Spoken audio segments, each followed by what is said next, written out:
We are live. This is Sound Booth Theater Live, and these are the cold reads of TOL-SAROTH, Volume 11 of Everybody Loves Large Chests, Part 5. Thank you for coming, everybody. Hope you all had a wonderful weekend. I'm looking forward to jumping right back into this. Let's see here. Where are we at? Where are we at? An invisible wave.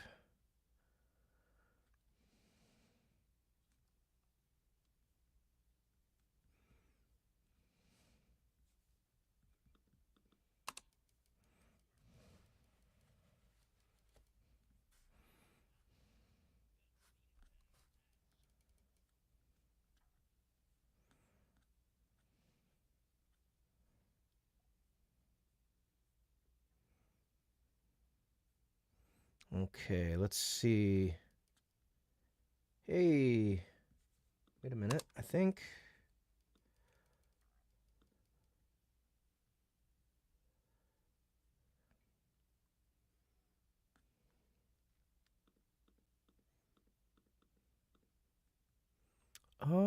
what happened?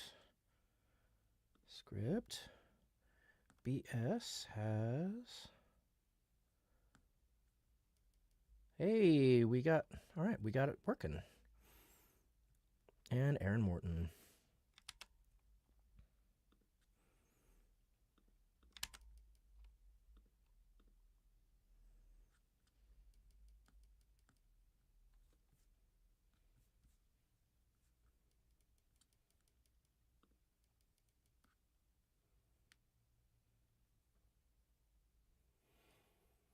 All right, sorry guys. I'm just looking through the script, and Nicholas Legrand has fixed it somewhat, but I have some issues that I still need resolved.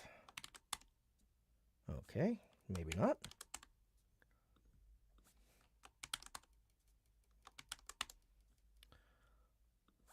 Okay.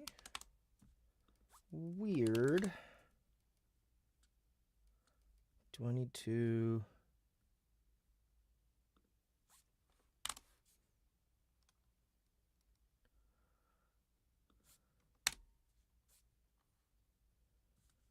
do that? Did it work this time? Sorry guys, there's just weird shit going on with the script. Ah! Okay, no, that's right.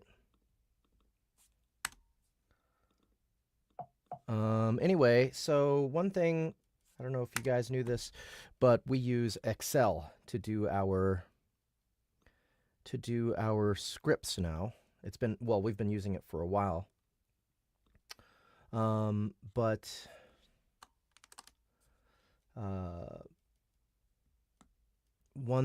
So here, let me go ahead and actually share my screen with it so you guys can check out how we do our scripts. It's kind of cool. But we use Excel, and it sounds like a nightmare, and sometimes it is, but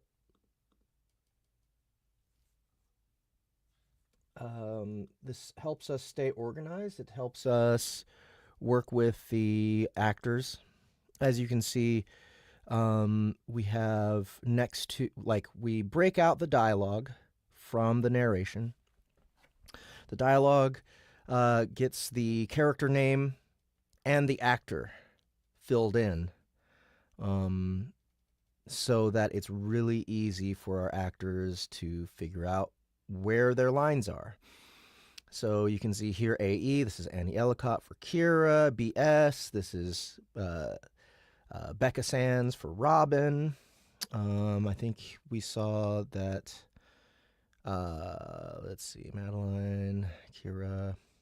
We had an Aaron Morton, that's me, JH, Boxy.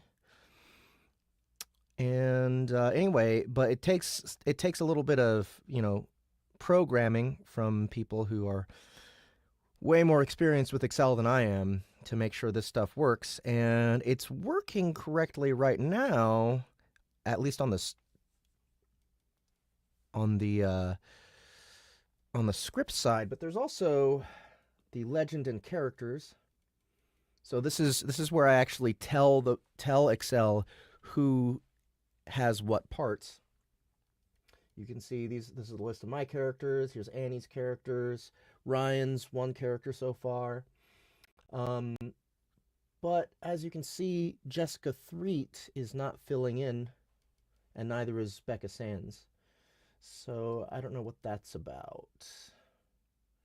But it's still working properly in the actual script, so I'm not going to worry about it too much. I don't think I'm going to add any more characters or any more actors to the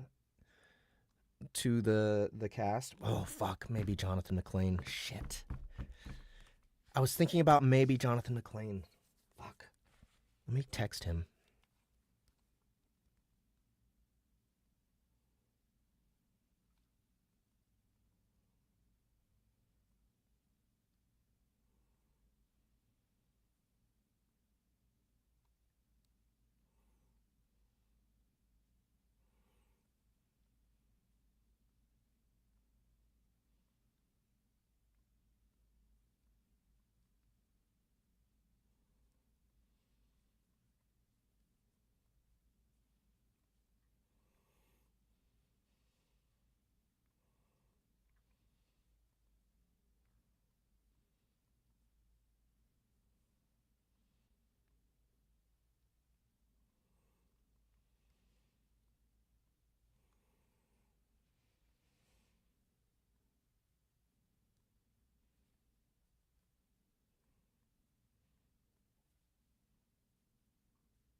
All right, there we go. So yeah. Anyway.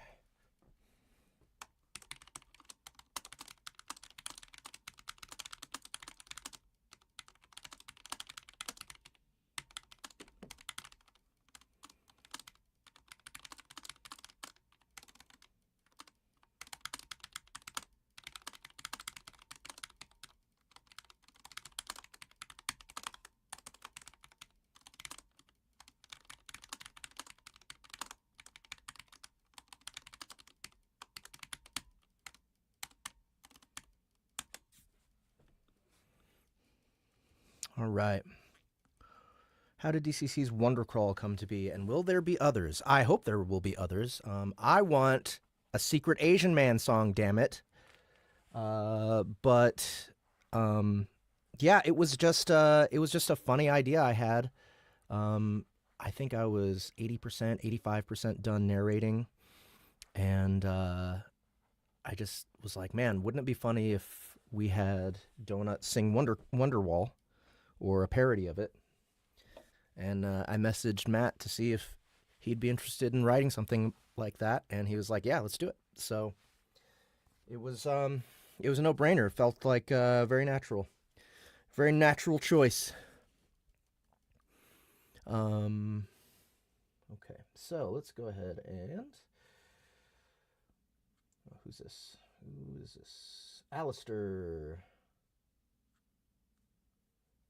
Yes, I think I'm just gonna play Alistair.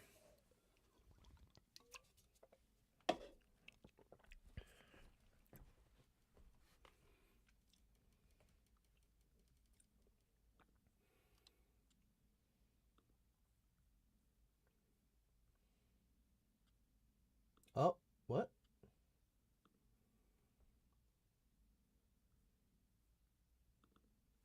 Oh, I see. These are question mark Alistairs.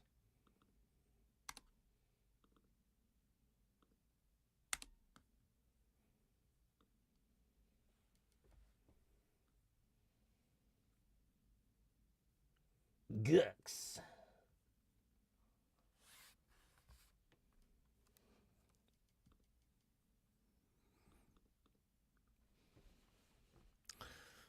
Yeah, so Randy Marsh, when did you how far are you into Dungeon Crawler Carl? Oh wait, I forgot to start on Instagram. Instagram's actually a good a good place to stream. People were there and paying attention. It was great. Discard. Live video. Ba-dum-dum-dum. Ya dum dum dum bum bum bum bum bum ba-dum bum ba da da da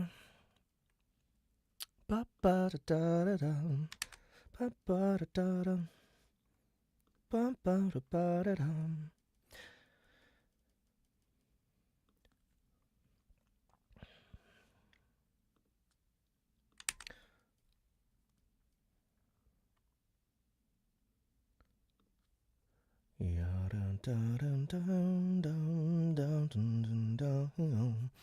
Oh, the please wait jingle. That was a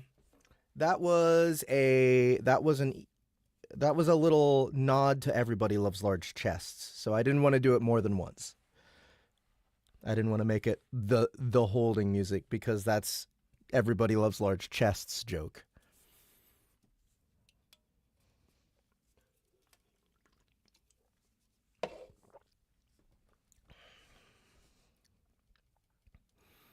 Oh, just finished your second listen through. Wow. That's fucking amazing. Real quick before I get back to doing voices, just wanted to remind you guys, let's go ahead and change this. There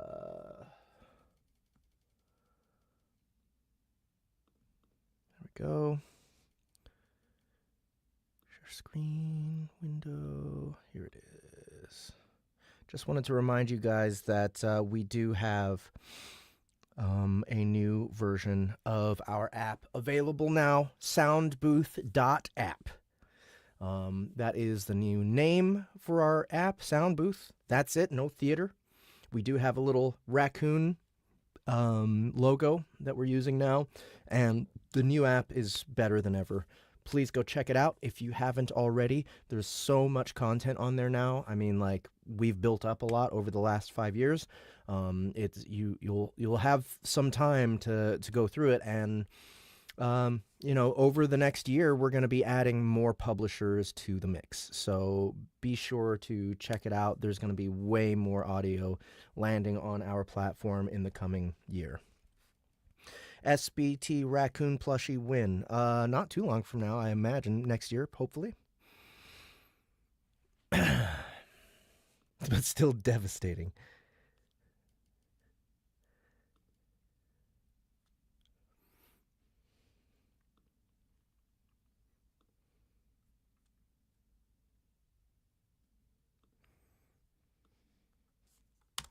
All right, gonna have a drink with Andy Parsnow tonight. That'll be nice. Sir Randy Marsh asks, do you ever listen to your own work recreationally, or are you sick of the books after making the audiobooks? No, I do listen to some of them. I've been meaning to listen to Everybody Loves Large Chests again. I have listened to Dungeon Crawler Carl a couple of times. I've listened to Kaiju Battlefield Surgeon and the Audio Immersion Tunnel a couple times each. Also, The Stars Have Eyes I've listened to twice, I think. So yeah, here's the thing. One of my goals is to make the stuff that we create listenable for me multiple times. Right? So, like, the actual audiobooks for DCC, like, I cannot listen to the first audiobook ever again. Like, it's just, I really don't like my performance in the first Dungeon Crawler Carl audiobook. It's evolved so much, and it's so much different than it is now, like the narration style. I can only listen to the Audio Immersion Tunnel now. Listening to other narrators after finding Jeff is like trying to find a fix for an addiction. Well, listen to Andy Parsnow. She's fucking amazing. Are you going to get a raccoon fursuit so you can dress up as the mascot? Probably not.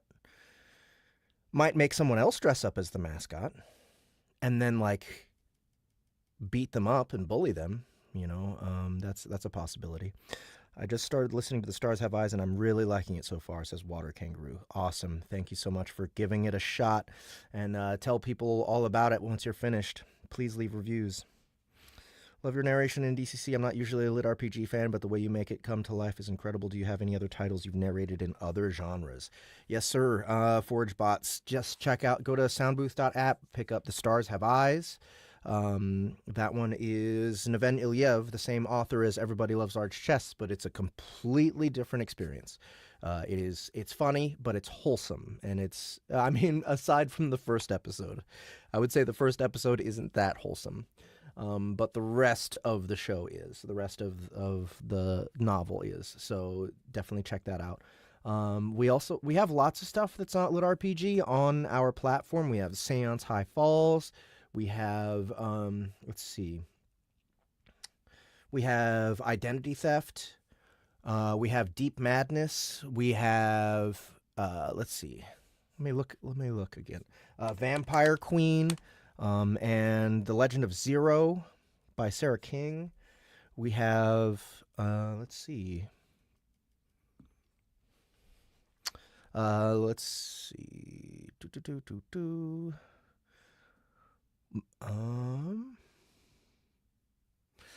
bunch of stuff from Wendigo Tales, a lot of short stories. Kringle Down is one. It's like what if Quentin Tarantino made a Christmas special? We have Guardians of the First Realm, which is another Sarah King urban fantasy set in Alaska. Let's see. Messenger Chronicles, if you like reverse harem. We have Siren by Ben Wolfe. S1R3N is the actual spelling. Let's see. Chronicles of the Lazarine was a really fun project. It's kind of a interesting, I don't want to call it time travel, but it's really trippy and philosophical and fantasy plus sci-fi mixed together, and it's a story that spans hundreds of years with one character. There's our production of Dracula on there. On the hit list is a silly buddy romp, Santa Saves Christmas by Ben Wolfe. Also, Ben Wolfe's, where is it? Ben Wolfe has a fantasy series on our platform. Where did it go? It is, damn it, why can't I remember what it's called? We have the Accidental Minecraft family. Guys, there's a ton of shit. There's a ton of shit on our platform. Just search around. Search around. You'll find something you're interested in, I'm sure.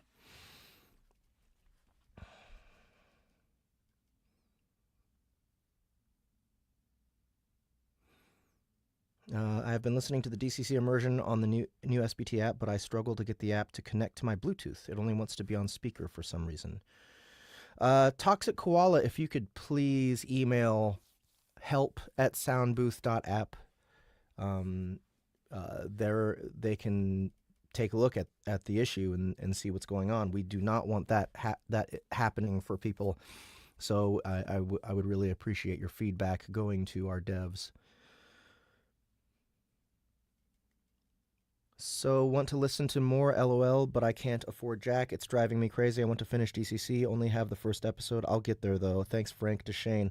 And you save your money, man. You get in good financial shape before you be buying audiobooks.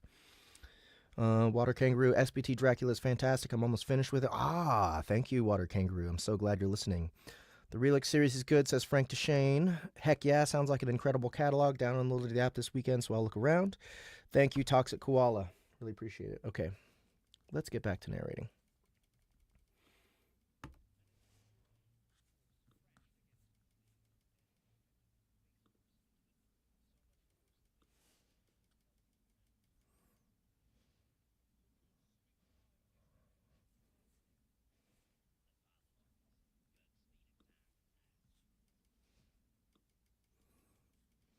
All right, Gux needed time to tie his shoelaces. Oh, let me check Instagram, see if that's ready to go. Yeah, let's go live. There we go. All right, Instagram. You're just in time for me to actually start narrating. I didn't get to advertise to you guys. I'm very mad about that. All right.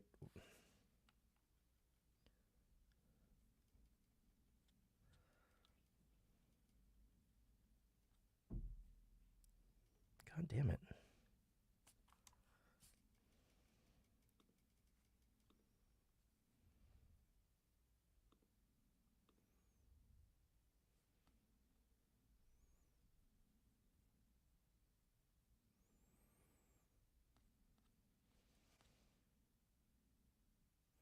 Here we go.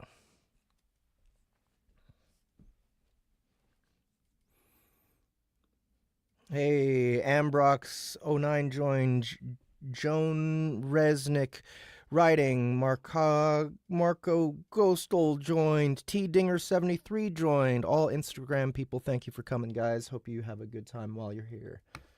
All right. The barefoot hero of rain offered a rather questionable excuse as he descended from the still open gate spell. However, Sigmund had no right to complain. It was through Gux's ultimate skill that he even found Alistair to begin with, as the vile being's illusions shielded him from all other forms of visual and magical detection. Yet the heroes knew he would be skulking about since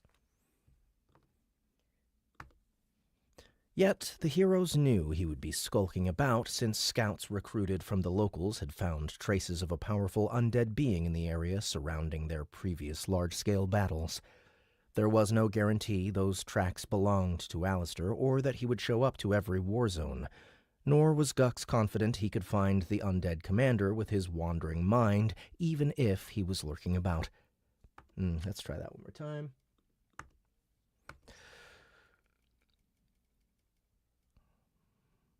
Nor was Gux confident he could find the undead commander with his wandering mind, even if he was lurking about. The sightless lizard had to roam around with his disembodied consciousness, hoping to bump into the Blight Lord's illusory command post.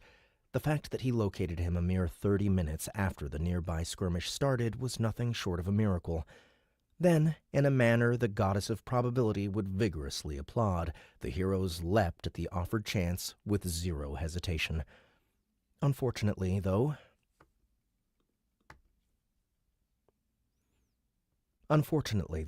Gux inflicted a horrendous amount of damage.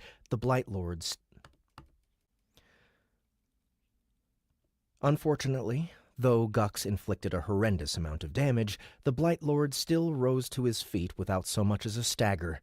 Granted, the kinetic slam wasn't anywhere near as powerful as the signature move of Teresa's Chosen, but the blind raptor was certain he heard bones crunch when his target hit the ground.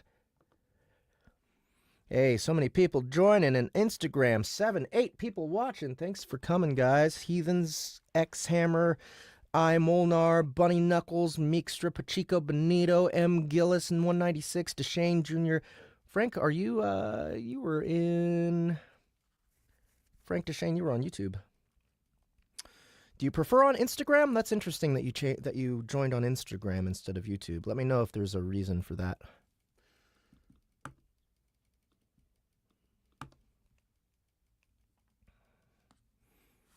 All right. Oh, you're on both. Okay. What for? Do they come in at different, like, are they out of sync? Ah.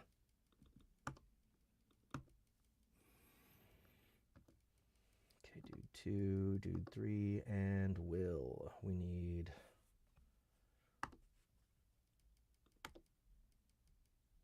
Let's give this one to Gary.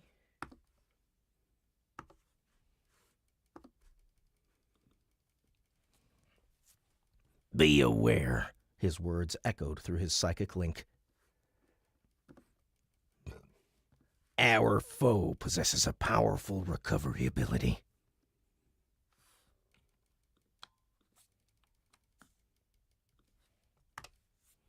Gary?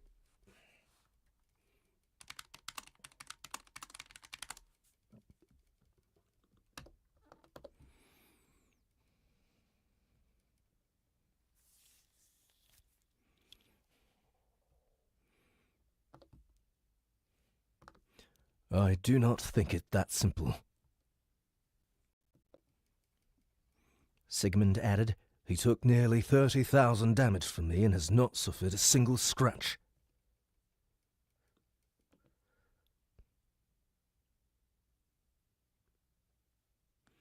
All right, we need a JTJ button.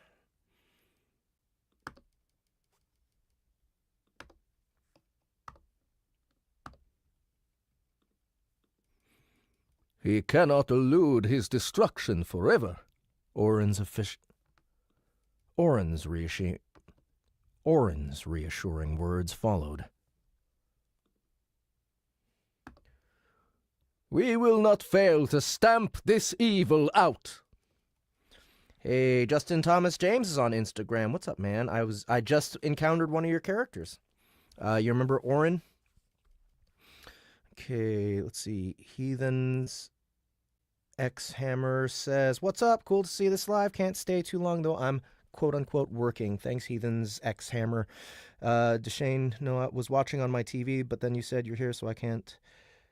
And sent to my sister. Got it. Came. I see. Big fan here, Jeff. Hi, Meekstra. You're the best. We're listening to DCC Book 7 for the second time now. Awesome. Thanks so much for listening, guys. The Hero of the Sun was last to pass through the open gate before it shut tight. The Blight Lord was an unknown quantity, though it was safe to assume he would chew up the rank-and-file soldiers. He would also likely not show himself if too many big names were missing from the battle. Hence, it was decided a strike team of 3 heroes would be held in reserve to challenge Alistair while the rest dealt with his minions. At least, that had been the intent. But it would appear someone else made it through the collapsing gateway.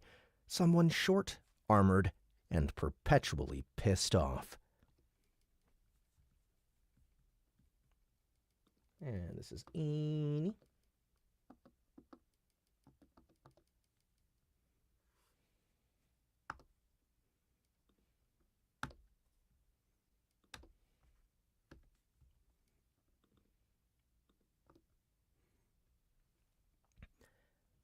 Heads up, you snaveling Jesse Gumrel!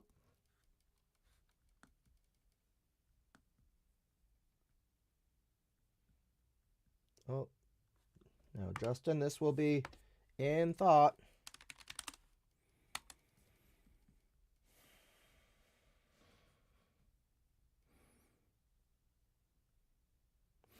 Meekstra, maybe you'll be surprised. Meekstra says, I'm hesitant to try their soundbooth books. They can't possibly be as good as DCC. Check out Kaiju Battlefield Surgeon. Check out The Stars Have Eyes. Check out Vampire Queen and The Legend of Zero, all on our platform, soundbooth.app. There's plenty of stuff on there for you to check out. Check out The Wayward Bard. That's on the app now, isn't it, Justin?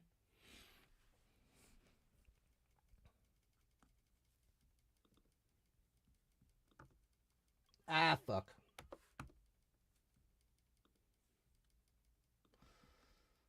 There we go.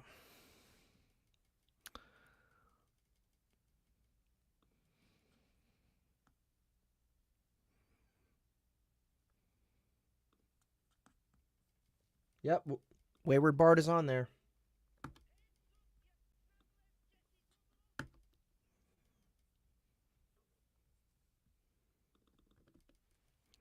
Those words were the only warning Hilda gave before she landed in front of the Blight Lord, her axe cleaving.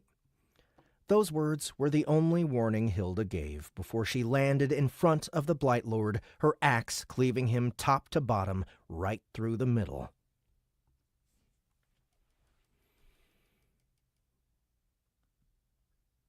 Okay, I feel like, okay, we got action scene set here, so that's all right.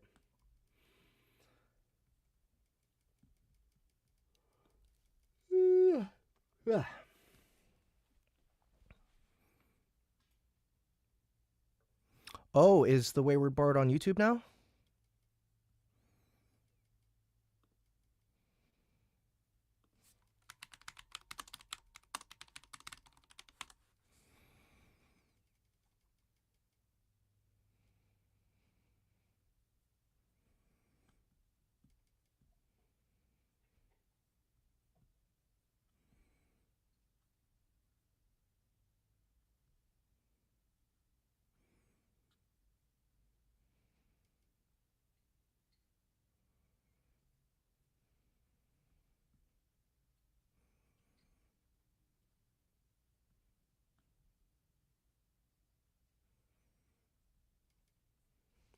I don't think it is.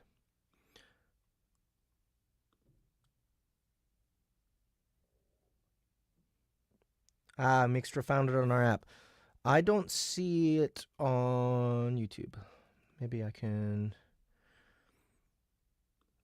go straight to the channel. View your channel. Yeah, I don't see it in our library.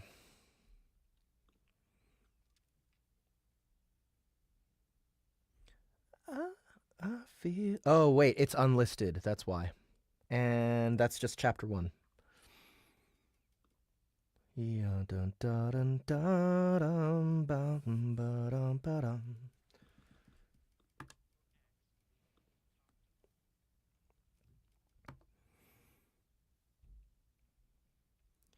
It passed so... Oh, I already did that.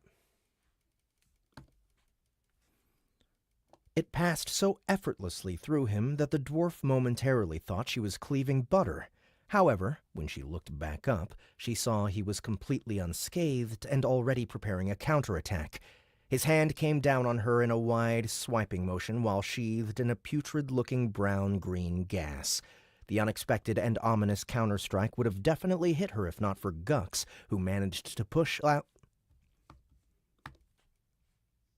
The unexpected and ominous counterstrike would have definitely hit her if not for Gux, who managed to push Alistair away with a telekinetic shove.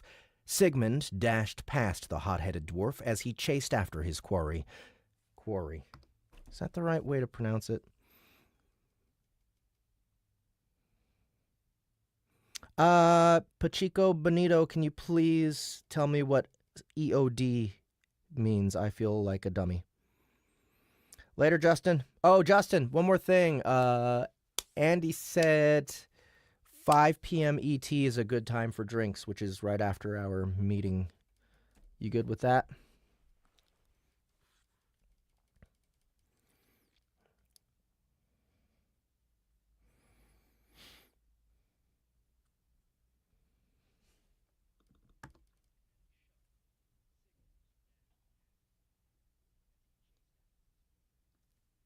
Quarry? Quarry? Quarry? Quarry?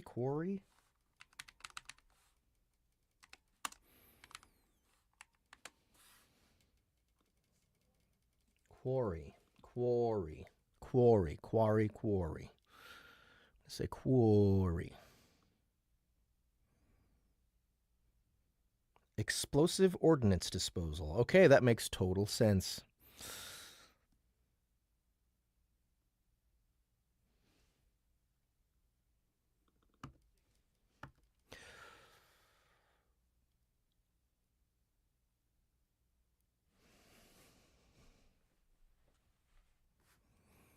Sigmund dashed past the hot-headed dwarf as he chased after his quarry. He took a swing at the undead, but it was deflected by a barrier of bone that rose up from the ground to surround Alistair. Orin followed up by striking at the undead with a holy smite spell, but it was negated by a bubble of curse energy.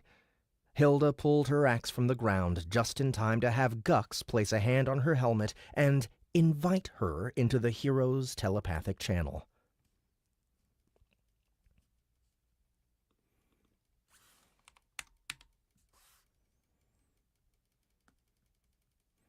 All right, gotta add Orin and Hilda.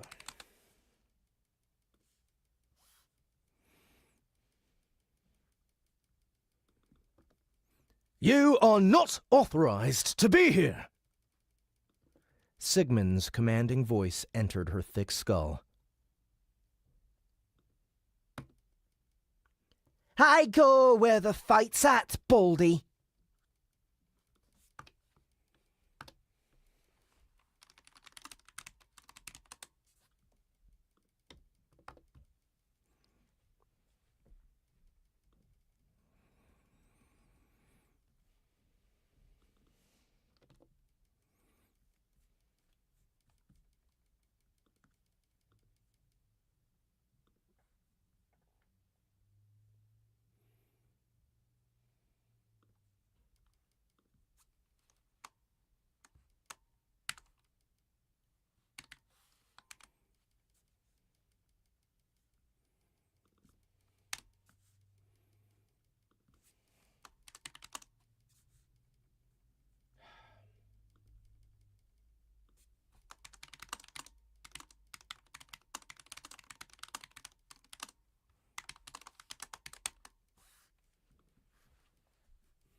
she responded immediately. That really was her entire reason for being here. Hilda had done nothing but clean up fodder since she came to Velos. First it was the orcs, then the undead, and occasionally undead orcs. She'd had plenty of fights, but they were all as dull and monotonous as sweeping the floor. She didn't come to this continent to do chores. She was here to hone her skills and shake off the rust in preparation for the Dragon Festival, and so far she'd found little she could call challenging. Her intuition and insight told her something big was about to go down, so she lurked around the heroes' area of the camp. That was how she was able to follow them through that portal, the Inquisition officers at the other end finding themselves entirely incapable of stopping her.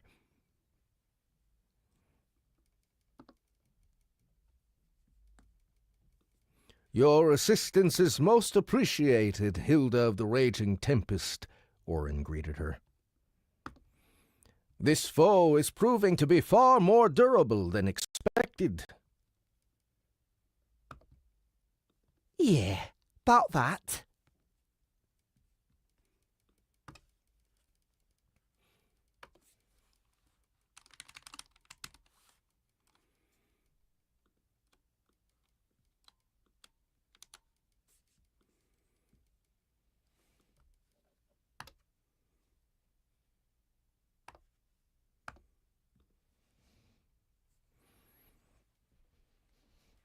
Lots of people joining on Instagram, at Bowie, Cutch Me Up, D Major, Brian Sanders, 3350, High Volt Sam, Rousseau Travel Blog, Renee 97. Good to see you guys. Thanks for coming. I really appreciate it. Hope you guys have a good time while you're here.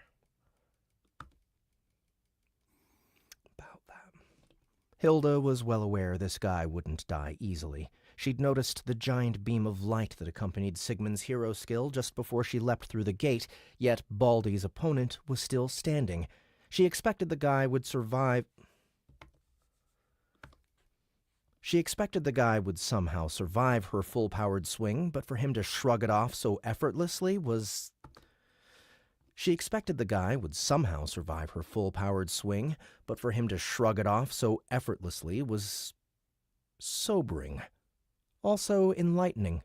Unlike the others, she had gotten up close and personal with Alistair. Unlike the others, she had gotten up close and personal with Alistair at the moment. Unlike the others, she had gotten up with... Unlike the others, she had gotten up close and personal with Alistair at the moment of impact, and that proximity gave her a peek at what lay underneath his fancy open coat. Dozens of tiny dolls made from hair, bone, and skin hung from the garment's inner side by a small chain. She only got a glimpse of the macabre collection, but two in particular caught her attention. One was turned into salt, and the other had been cut in half.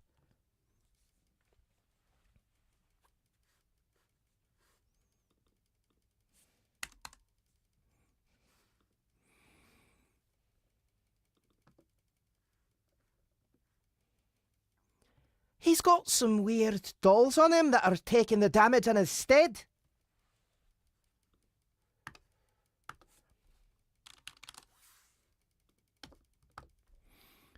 Befitting a veteran adventurer, the dwarf instantly connected the dots and shared that vital information clearly and concisely. Though neither she nor the heroes had ever heard of such a magic, the unshakable confidence attached to her Though neither she nor the heroes had ever heard of such a magic, the unshakable confidence attached to her telepathic message left no room for doubt. Indeed, though based entirely on intuition, her blind guess was spot on.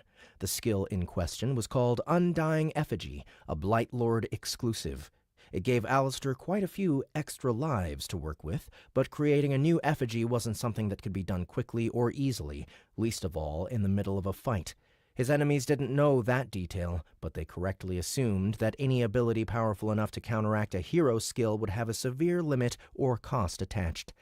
In other words, all Sigmund, Gux, Orin, and Hilda had to do was keep killing Alistair until... In other words, all Sigmund, Gux, Orin, and Hilda had to do was keep killing Alistair until he stopped getting back up. This quickly proved far more achievable than initially anticipated. The undead was slippery, but far more fragile than one would expect from a being in his position. It only took 1 or 2 clean hits to shave off an fuck. I keep wanting to say effigy.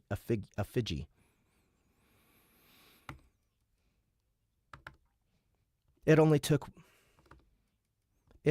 1 or 2 clean hits to shave off an effigy. It only took 1 or 2 clean hits to shave off an effigy, though landing those was the hard. It only took 1 or 2 clean hits to shave off an effigy, though landing those was the hard part. The Blight Lord continuously assaulted them with conjured bones and beams of piercing light while hiding behind barriers and illusions. He also allowed the blight to spread out like a heavy cloud of death. Orin did his best to disperse the disease. But this strain of the plague was far more potent and resilient than any he'd encountered. Its presence made Alistair's game plan obvious. He was intending to keep the living busy while the blight oozing from him seeped into his enemies through their skin. Seeped into his enemies? What? I think that's just a typo. He was intending to keep the living busy while the blight oozing from him seeped into his enemies through their skin and lungs. It seemed to be working, too. Despite Orin and Gux's combined efforts to ward off the disease through their respective priest and shaman spells, it eventually started affecting them and their comrades. Their HP began draining at an accelerating pace, and their limbs grew heavier and heavier as the vigor was drained from their bodies. Even if the infection was cleansed, it would only take moments to start setting in again. The fight had essentially turned into a race wherein the 4 enlightened tried to snuff out all of the undead's creature. The fight had essentially turned into a race wherein the 4 enlightened tried to snuff out all of the undead creatures' lives while they still drew breath. They could retreat, of course, but Alistair would not give them another chance. He had been evading them for months, and this was the only time they'd managed to lay eyes on him, let alone attack him directly. If he escaped now, he would surely take measures to ensure this sort of situation never repeated itself. Unfortunately for the heroes, victory continued to slip away with each second until it seemed as though it was impossible. Gux and Orin had to devote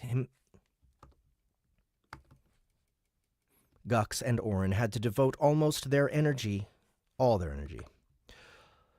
Gux and Orin had to devote almost all their energy. Gux and Orin had to devote almost all their energy into warding off the blight, leaving them unable to assist Sigmund and Hilda in landing hits on Alistair. They'd lost their initial advantage, and the battle was steadily... Oh my god, what's wrong with me today? They'd lost their initial advantage, and the battle was steadily swinging against them, much as the Blight Lord expected his overall campaign to go. The heroes were unlikely to receive any reinforcements either. If they had the fighters to spare, they would have sent them all in at...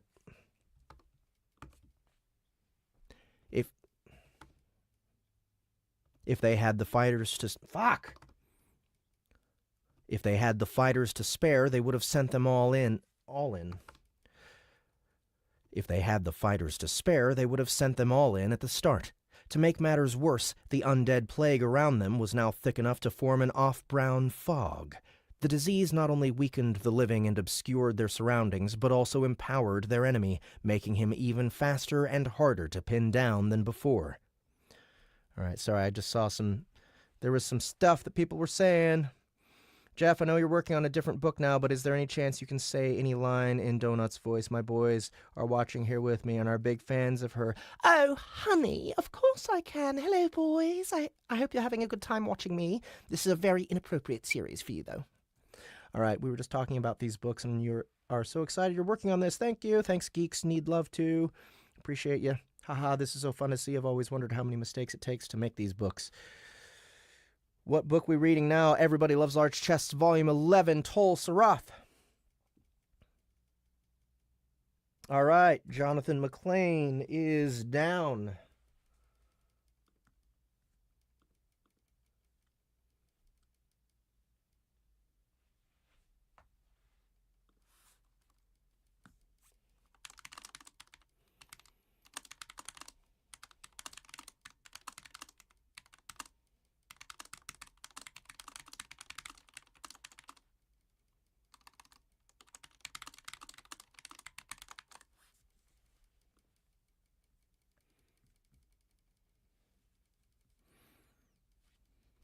What's up, Tay Vaso? Thanks for coming. Josh Vincent, you are awesome. Thank you for coming. Art Buey, I've been interested in voiceover. Seeing this insider view is interesting. Lots of hard work. Indeed it is.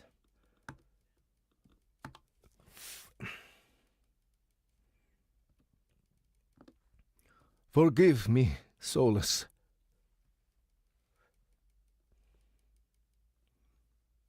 Orin muttered under his breath. It seems I will require your aid after all.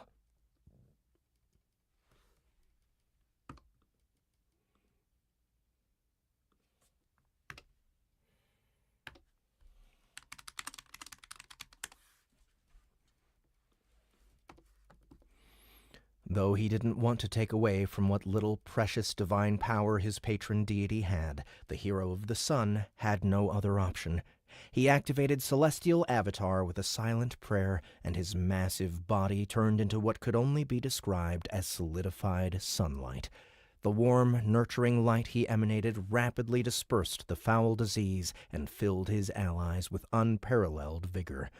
Alistair let out a pained hiss and raised a hand to shield his eyes from the golden radiance, his body already dissolving into streams of black smoke. Praise the sun, mortals! Orin's voice boomed, for it will deliver you from this creature's vile machinations.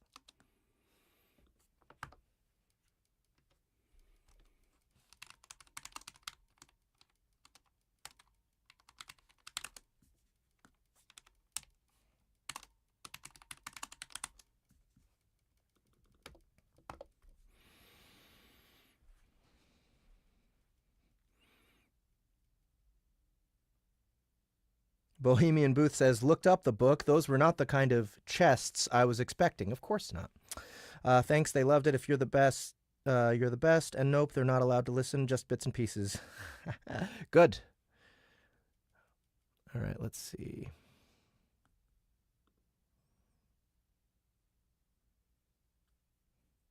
Benito Pacheco says, these lives are awesome.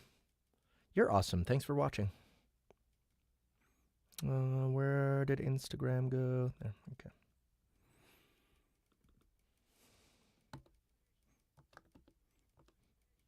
The giant spread out his luminescent arms, and a swirling beam of sunlight shot from his chest.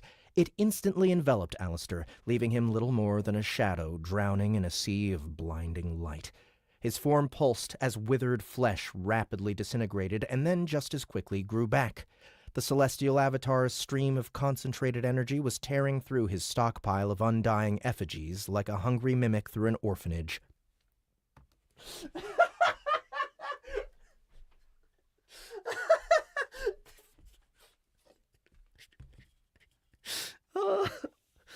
Oh, what a great line.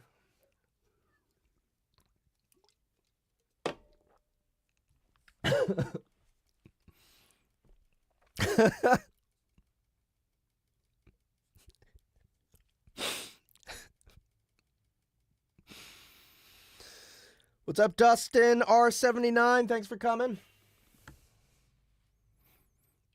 However, though it seemed the Blight Lord was done for, the heroes forgot one thing. The Bone Shaper had no doubt faced a hero of the sun before, and as his lieutenant, Alistair was fully aware how to handle the troublesome Bright Eyes. The smog-like cloud of blight surrounding the area began moving like it had a mind of its own. It rose up, rapidly converging overhead as it grew thicker and denser. The other heroes and their vertically challenged ally were still blinded by Orin's radiance, so none could see what was going on before it was too late. Right? What a great line. Like a hungry mimic through an orphanage. The burst of energy coming from the Celestial Avatar began to diminish and fade away, forcing Orin to return to his usual fleshy self. The giant fell to his hands and knees, feeling both drained and confused. He looked up to see the blight cloud had turned black as He looked up to see the blight cloud had turned black as charcoal, completely blocking the sun's rays. As powerful as the celestial avatar was, it could not function without a direct line of sight to the source of its power. Making matters worse, Alistair was still standing, albeit barely. His regal coat and any remaining undying effigies underneath had all been burned off, leaving his scrawny upper... Fuck! His regal coat and any remaining undying effigies underneath had all been burned off, leaving his scrawny upper body bare. This revealed a gaping hole on the left side of his chest that hadn't been visible under the aforementioned garment. A ball of thorny vines was visible within the ancient wound. A ball of thorny vines was visible within the ancient wound, the mysterious organ pulsating within his chest like a makeshift heart.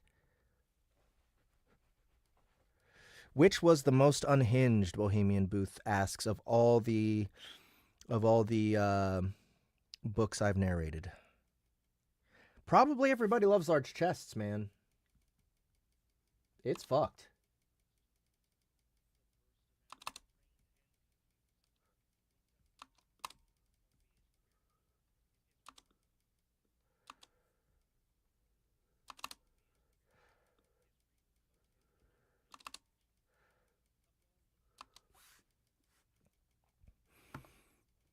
Having spotted the now obvious weak point, Sigmund and Hilda immediately moved forward to finish the job. But the Blight Lord had one more trick up his sleeve. He activated Blight Dispersal, causing a literal wall of the disease to spread out from his profane being. It washed over the Berserker, the Paladin, and... It washed over the Berserker, the Paladin, the Psionic, and the Priest, forcing them back. The enlightened choked, sputtered, and coughed as the disease filled their lungs and robbed them of their strength, causing them to writhe around on the ground like fish out of water. Fucked in a funny way, both. Or a dark way, he says.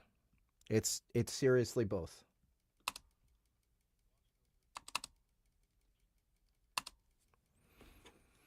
Hey, Ryan Reed has joined. What's up, Ryan? How you doing?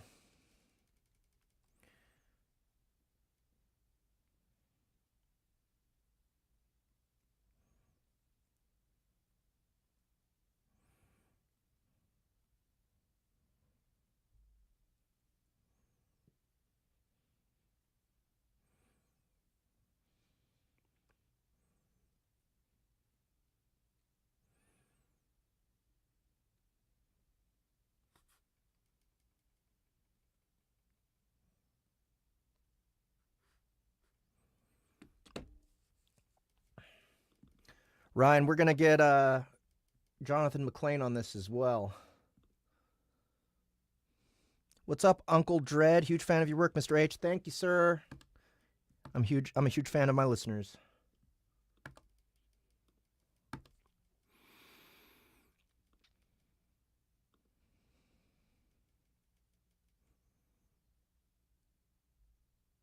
Oh, you guys are, well, it's kind of hard to,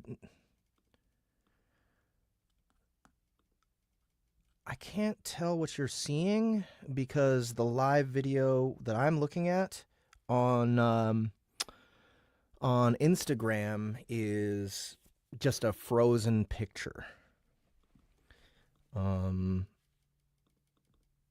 It's just a picture of me next to the script. But if you're seeing what I'm seeing on StreamYard, then you're seeing Ableton Live, which no, that is not something we designed. We may be the only audiobook company that uses it, but we didn't design it.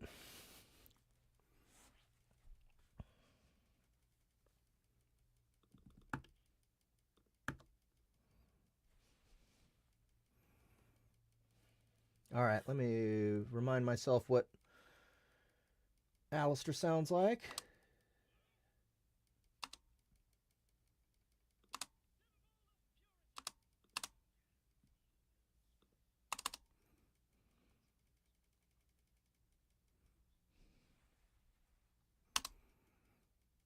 Yeah, that's Ableton.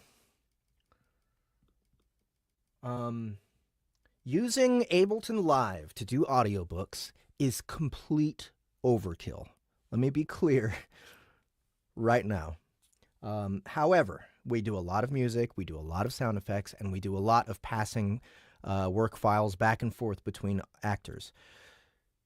I find that Ableton Live has really great workflow for editing, and I think that's why it works really well for us, plus all the extra stuff for all the sound design and integration of music and stuff. So now, that's just my opinion. I have not really investigated the rest of the DAWs out there. If it weren't Ableton, we'd probably use Pro Tools or something. I don't think any of the common narrator DAWs out there are robust enough with features for us to find them useful.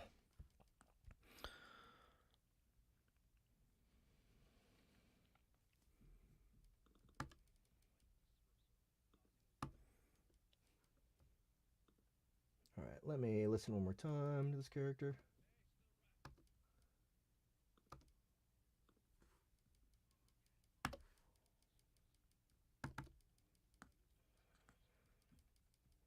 There he is.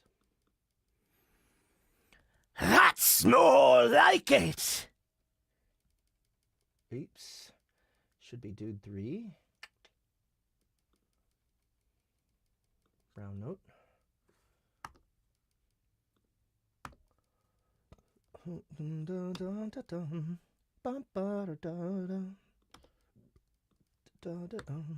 So, guys, I have this song stuck in my head. I feel it coming. It's like The Weeknd, I think. I played a bunch. So I've been trying to start my days off with physical activity, and so early this morning I got up and did a bunch of VR stuff. And what I did was played Beat Saber for like an hour. And if you play Beat Saber on Expert, it really is a fucking workout. So that was the last thing I played, so that song's just really stuck in my head.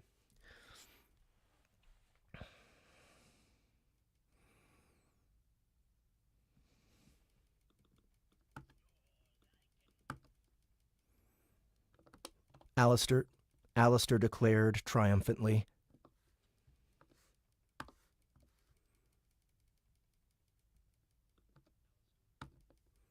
Alistair declared triumphantly.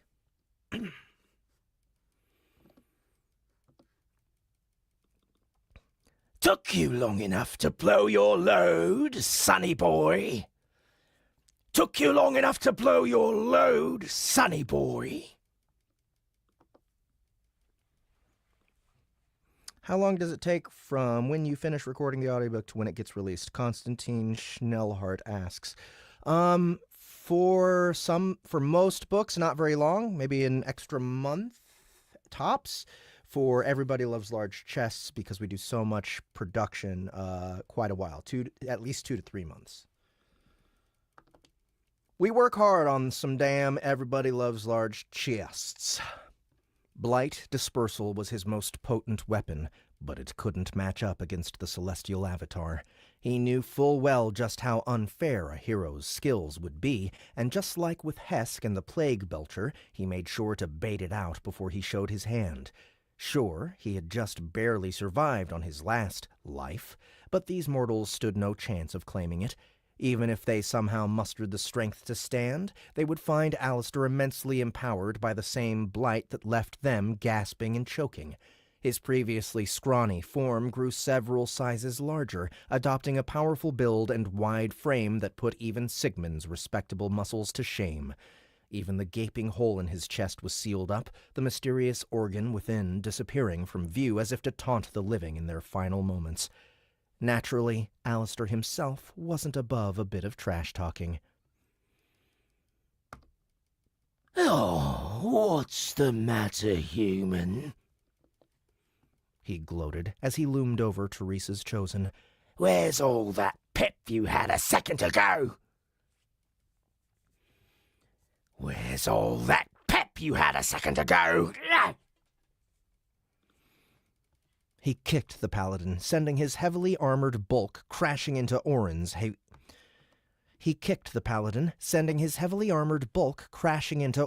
heaving body. kicked the paladin, sending his heavily armored bulk crashing into Orin's heaving body.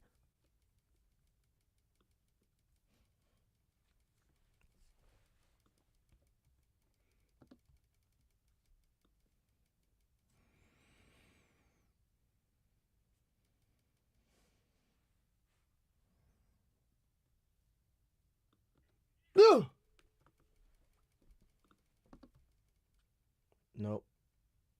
That should be...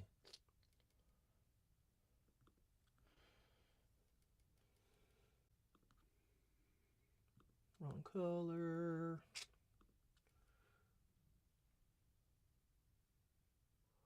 Where is it? This one? No.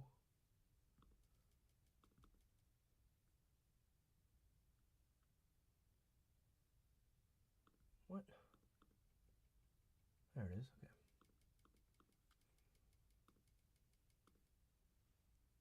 All right. I'm going to believe you.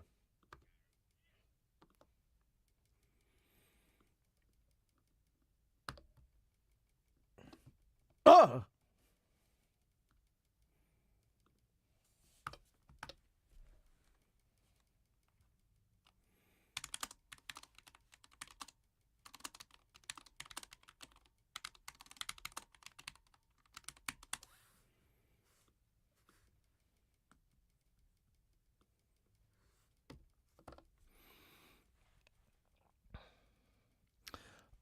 Uncle Dread says, watching on Instagram Live, what other venues are you streaming on? YouTube, Twitch. I think that's it. Hold on. Let me make sure. Oh, and Twitter. Hey, Amanda Pepper. Good to see you. Tabrasa, lurking and working. Hi, Is. What's up? How's it going? Hope you're having a good day. Heaving body. Where did that go?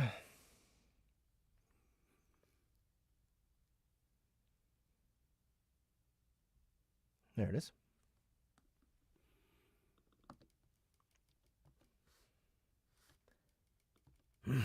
I will admit, you almost had me there. His mockery intensified. Too bad you were so pathetic. Even your godly gifts weren't enough to defeat me.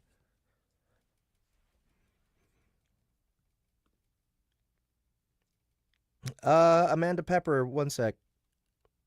I'm not... I think I've seen you maybe on YouTube somewhere. I wouldn't say I know who you are, but I appreciate you being here, and I can see your name in the chat. Let me look you up.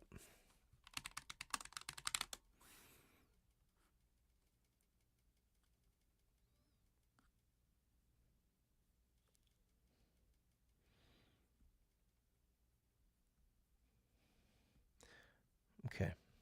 Yeah, I don't know. Just wanted to make sure that you're not someone I should know. Oh, what's up, Tristan? I didn't see you. No Discord announcement. Fuck, I forgot. Can someone announce in Discord, please? Appreciate it.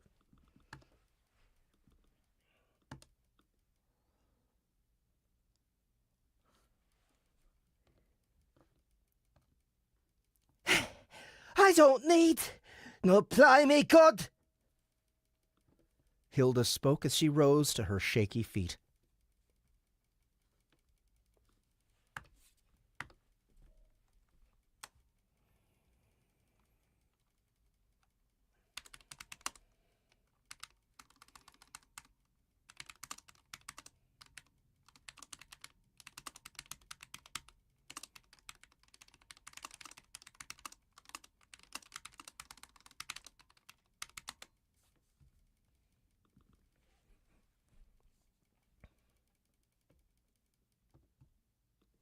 All I need to squash a limey cunt like you is me own fists.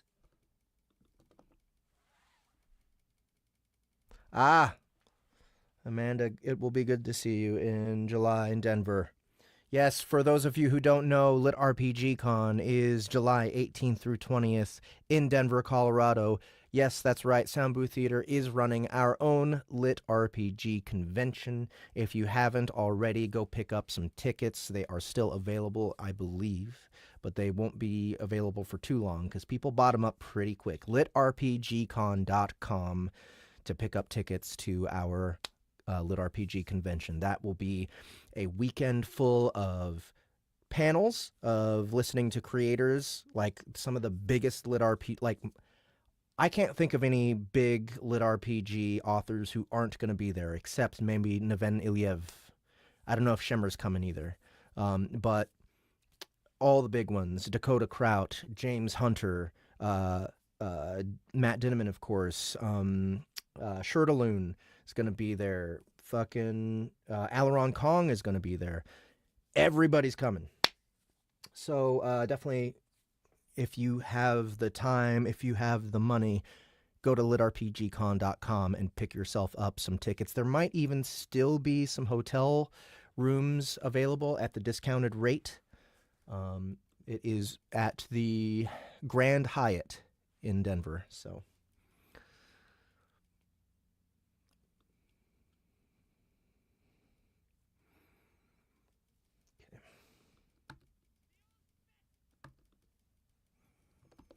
The dwarf unleashed the indomitable wrath only a level 100 berserker could muster. She let out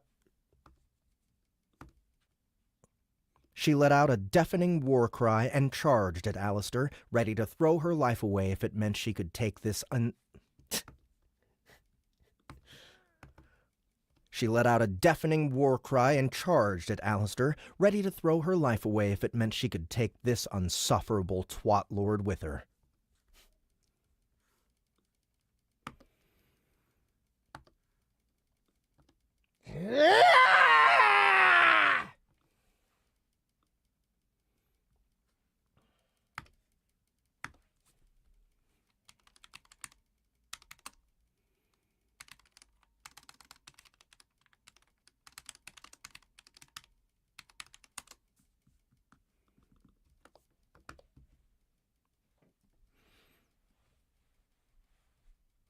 Josh Vincent says, so you aren't adding too many effects between voices? I'm impressed by your range. Well, no, I'm not using very many effects, but this particular production is like fully multicast. So Hilda is going to be Annie Ellicott. Oren is going to be Justin Thomas James.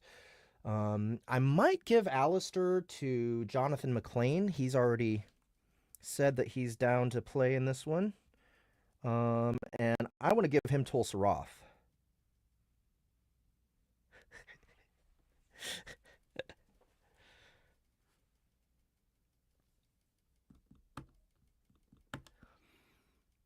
Is this series on Sound Booth? It is not. The spin-off is on Sound Booth. It's Small Chests Are Fine too, but the rest of the series is exclusive to Audible at the moment. We are planning to bring this series to Sound Booth, so keep an ear out for that.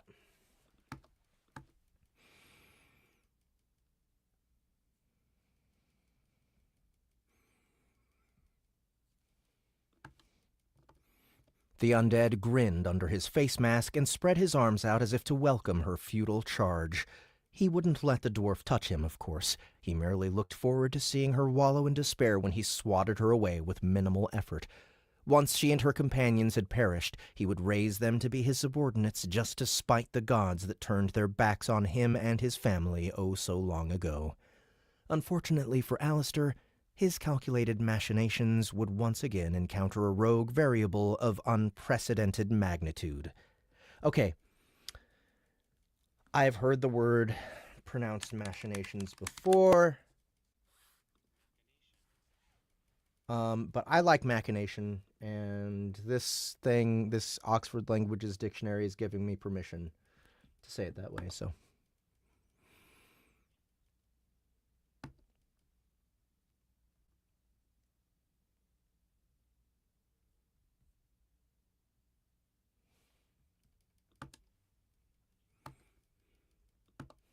Unfortunately for Alistair, his calculated machinations would once again encounter a rogue variable of unprecedented magnitude.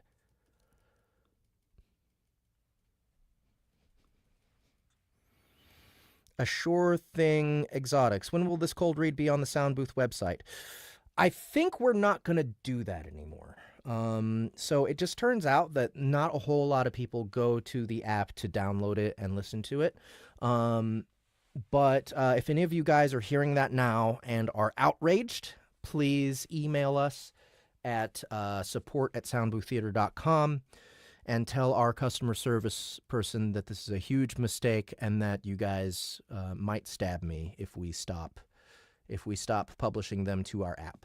So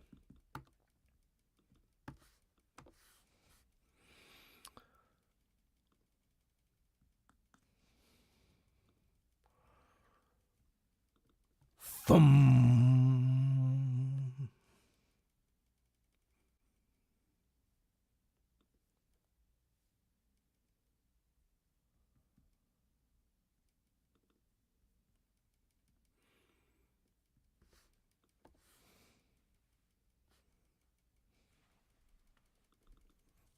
Something fell on the Blight Lord with such speed that Hilda didn't even see it. Something fell on the Blight Lord with such speed that Hilda didn't even see it come down.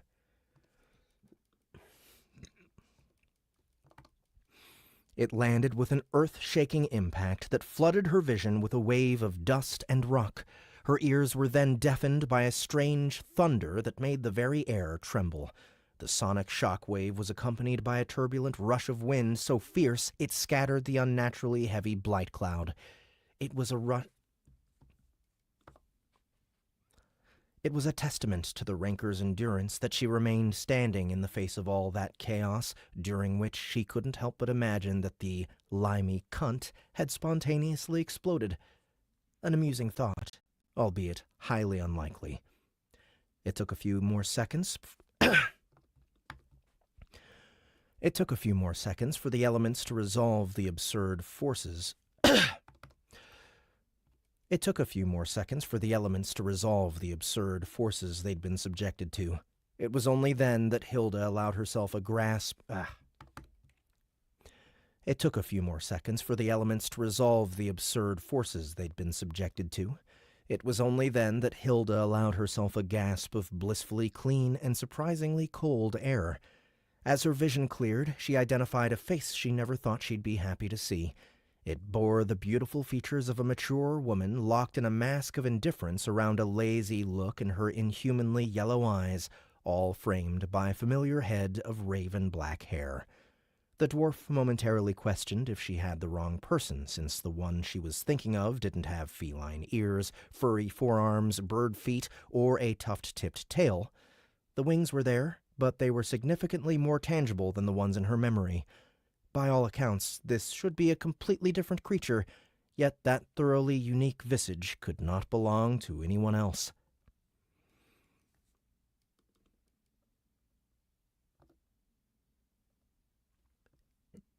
Jinn?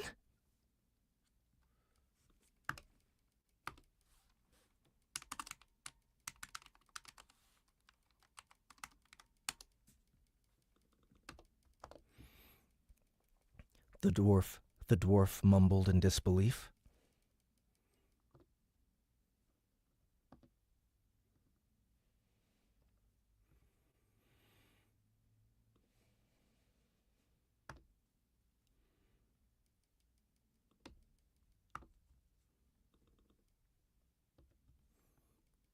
Hilda?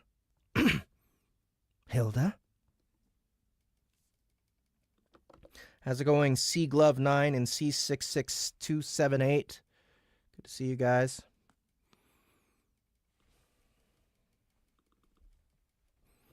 The Griffin Harpy answered unthinkingly.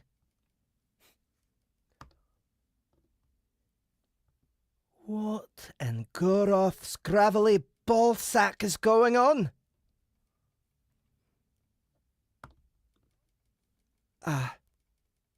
Whoops. A realization dawned on the Harpy. She was not supposed to reveal her monstrous disposition to anyone, yet here she was, with 4 very prominent people staring straight at her. She had no idea that her old frenemy and 3 entire heroes would be in this cloud of blight when she decided to drop in on a whim. She just happened to be in the area because she was searching for powerful foes to sharpen her talons on, and her Disciple of Chaos skill guided her to the nearby battlefield. It didn't seem like a matter she should get involved in, and was about to leave when Oren's superbly flashy transformation drew her attention to this spot. It seemed like a chance to snag a shiny prize worthy of giving to Boxy. It seemed like a chance to snag a shiny prize worthy of giving to Boxy as a token of appreciation. That really was all she came here for. Yet this was how things turned out. Worse still, she couldn't silence these four without killing them, though the battle maniac part of her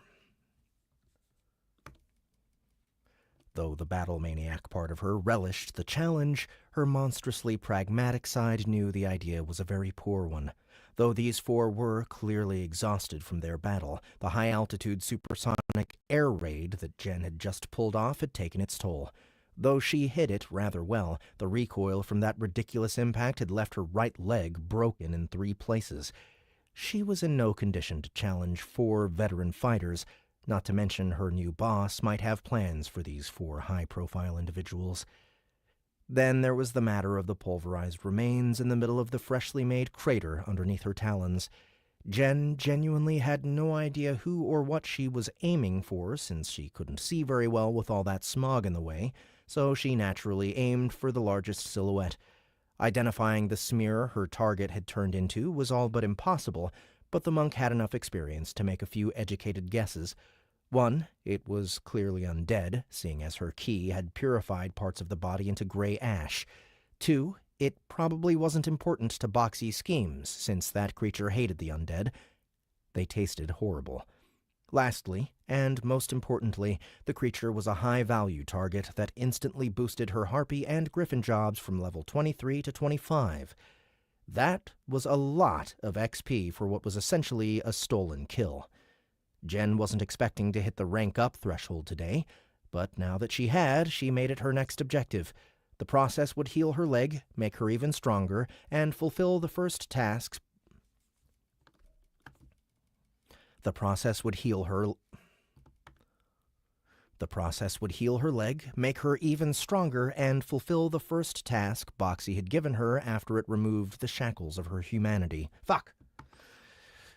The process would heal her leg, make her even stronger, and fulfill the first task Boxy had given her after it removed the shackles of her humanity. Letting these do-gooders live with knowledge of her new self wasn't ideal, but it was still a worthwhile trade. It took Jen several awkwardly silent seconds to mull all this over.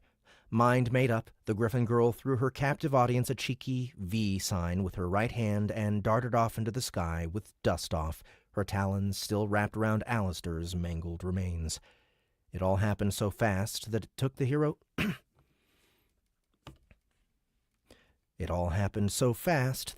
hero squad and their +1 a few more minutes to fully recover from the mental shock of everything that just transpired. Woo! What's up, Huntstar Reeds and the Rochinante and the Ammo Mama? Thanks for coming. Appreciate it. Hope you guys enjoy yourself while you're here.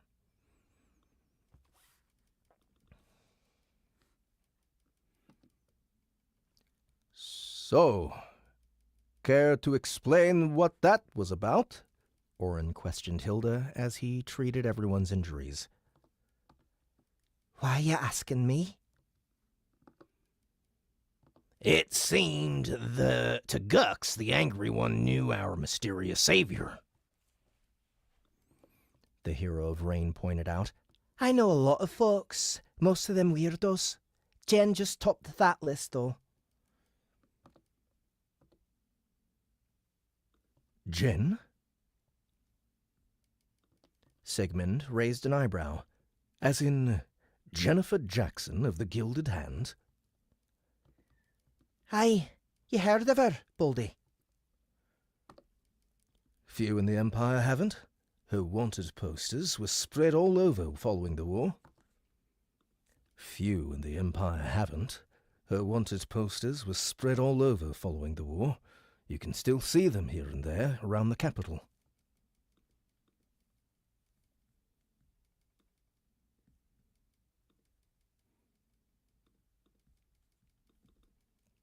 What's up, Sylvia Est and Leader88? The Ammo Mama says the people don't know what they're missing. Thank you.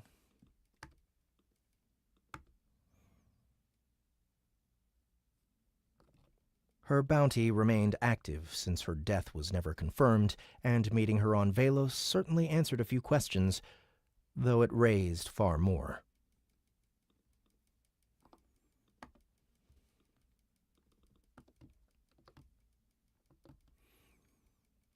Any clue what her goal was? He asked the most pertinent one. Dunno what to tell you, Baldy. Hilda scratched her helmet. The Jen I knew only cared about picking fights, but that was a long time ago. I haven't the foggiest what that loony bird was actually after.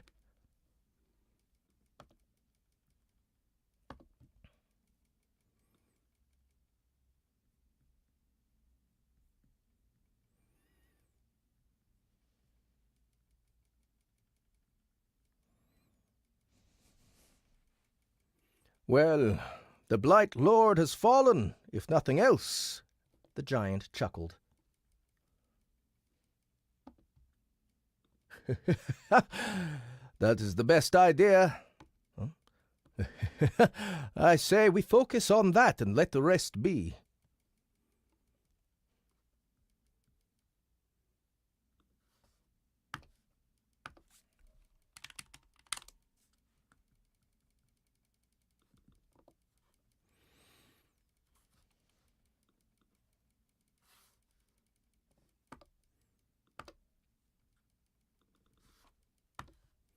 You know what, Oren? Sigmund looked up at him. That is the best idea I've ever heard. That is the best idea I've heard in a month. Frankly speaking, the man was tired of this blasted continent. The countless greenskins, man-eating plants, swarms of insects, and maddeningly humid climate were one thing. The Bone Shaper wannabe and that incomprehensibly powerful Realm Scar demon were another. A wanted war criminal turned harpy, bailing him out of a tight spot, and then just leaving as if she happened to be passing through the neighborhood? A wanted war criminal turned harpy, bailing him out of a tight spot, and then just leaving as if she happened to be passing through the neighborhood?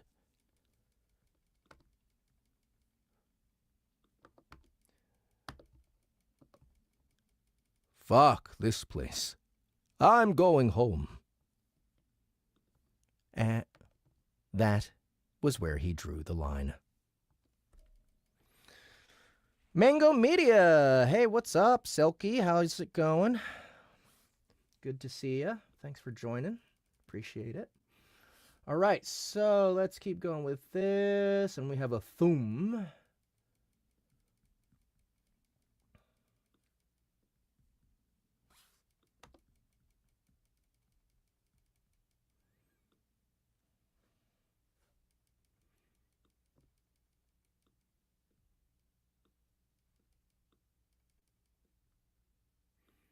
Let's do a fade out here.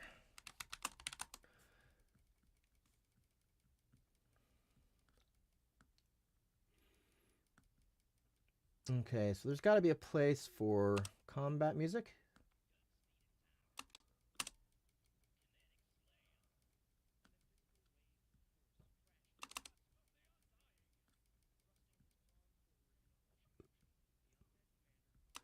Okay, and let's do music right here.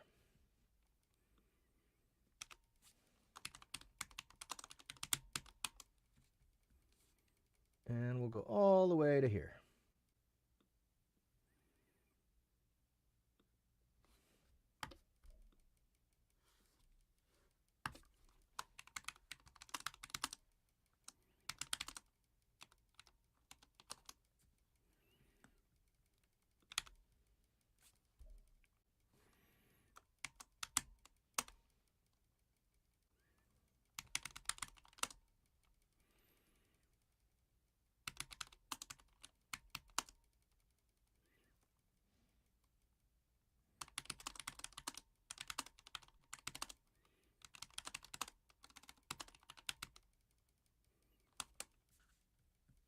All right.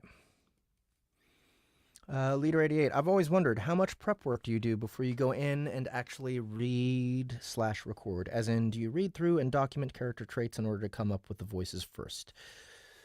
Depends on the project, but often yes. This one, no. This particular audiobook, no, because I've just been completely out of time. But like definitely Dungeon Crawler Carl, I do that every time, except for book 5. Book 5, I didn't do that. So, all right. Real quick, guys, I'm going to hit the bathroom. I shall return shortly.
guys. I've been holding that in for a while.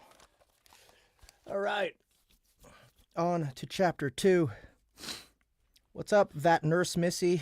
Anna Rowe. Oh, lots of people have come and gone since I was here. All right. Back at it. Yes, I was on a short break. I'm back now. Hope everyone's doing good. And I hope everyone here knows about the new app, soundbooth.app. We have rebooted, and I think our app is better than it's ever been right now. We have plenty of titles on there for you to check out and see if you like shopping with us and listening with us rather than Audible or whatever other audiobook platform you like to use. We're real proud of it, and we're going to keep improving it and keep opening it up to other publishers. We definitely have some publishers already lined up who will be uploading some stuff to our platform and getting their own space very soon. So keep an eye out, guys. Holly Jollyface, that Nurse Missy, Anna Rowe, Chef Martin, DM Steer. Good to see you guys. Thanks for coming. All right, here goes.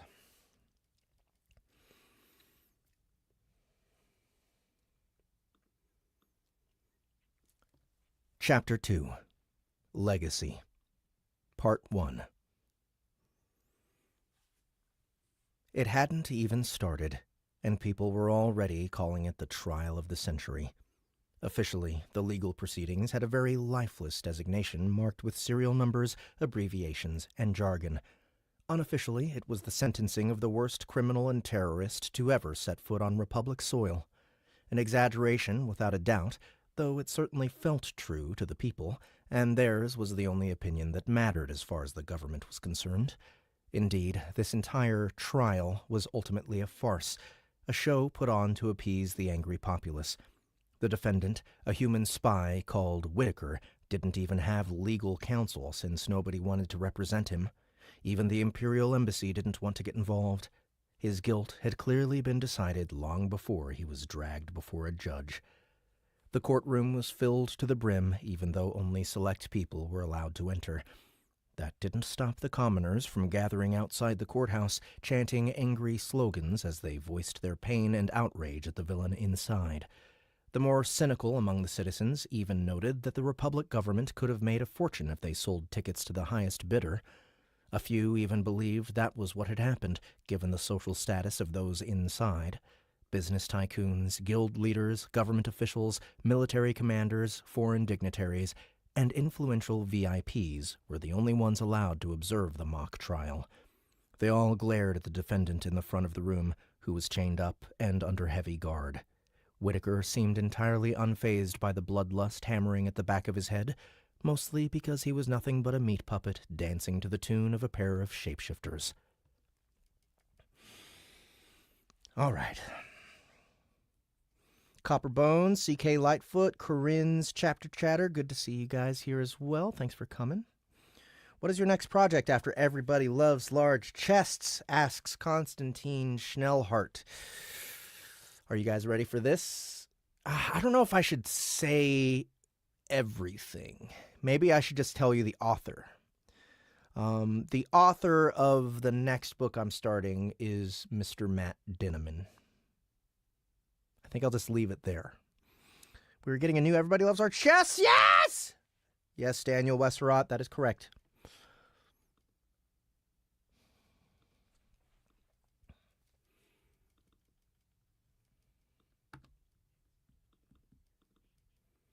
It will be Mr. Matt Dinneman, who is the author of my next project, and we are putting it exclusively on our platform. Next Rhino Z I'm starting right after the next Matt Dinneman project.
All right.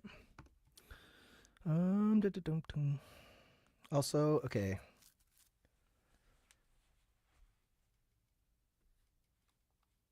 Tristan, no, it's fine for you to have said that. Don't worry about it. It's not you don't have the title quite right anyway.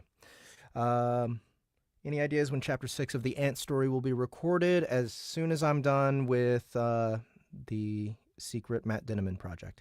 Also, if the animated or live-action version of DCC does not include you being at the very least the voice of the AI, they are fools. Fools, I tell you, fools! I might have to agree with you on that. Is this new book from Matt Dinneman a short story? It is a short novel. It's not a short story. Okay, more people in Instagram. Have to hop off, but love your work. Okay, bye, CK Lightfoot. Good to see you.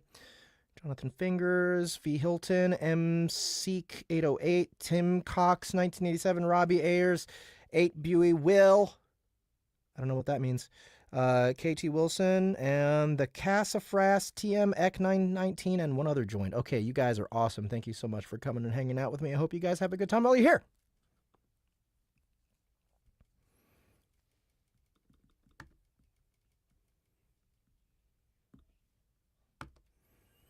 All right, so I have to look up Elias.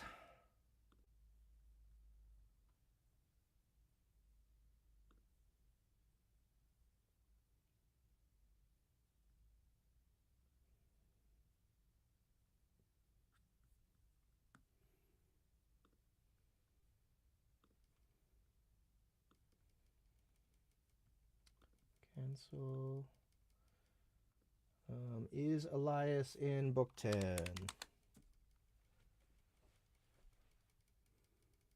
Nope. Let's try book 9.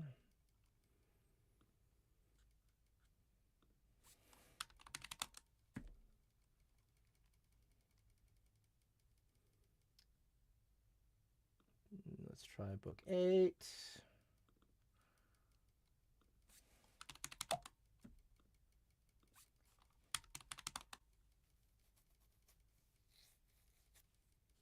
Yeah, here we go. Chapter 3, Year of the Chest. Here we go. All right. This is volume 8. Bottom, bottom, ba, bum, bottom, bum, bum, bottom. Bum, bum, bottom, bum, bum, bum, bum, bum, bum, bottom. Bum, bum, bottom, bum, bum, bum, bum, bum, bum, bum. Bum bum bottom bum bum bum bottom bum bottom bum ba da da dum bum ba da da da dum bum ba da da dum bum ba da dum ba dum yeah ba da ba dum dum dum da da da ba dum da dum da ba dum ba dum bum bum yum ba ba dum ba dum ba ba da ba dum bum bum. All right. All right, I gotta listen.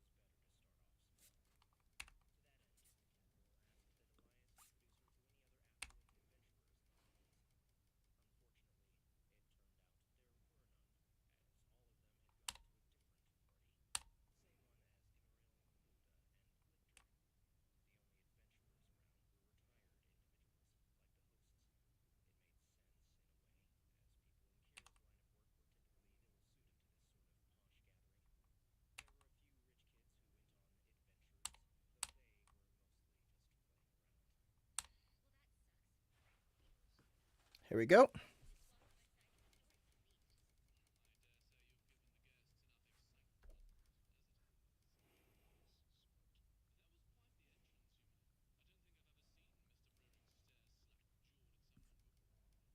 All right. That's Gary.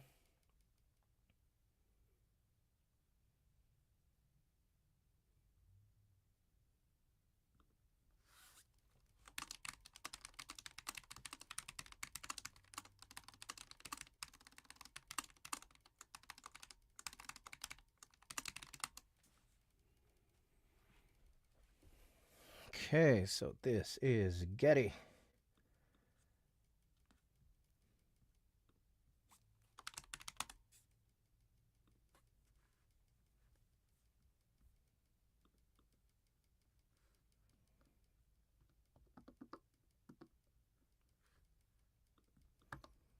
So, that's the piece of filth who murdered my father. So that's the piece of filth who murdered my father. A voice grumbled amidst the general murmur.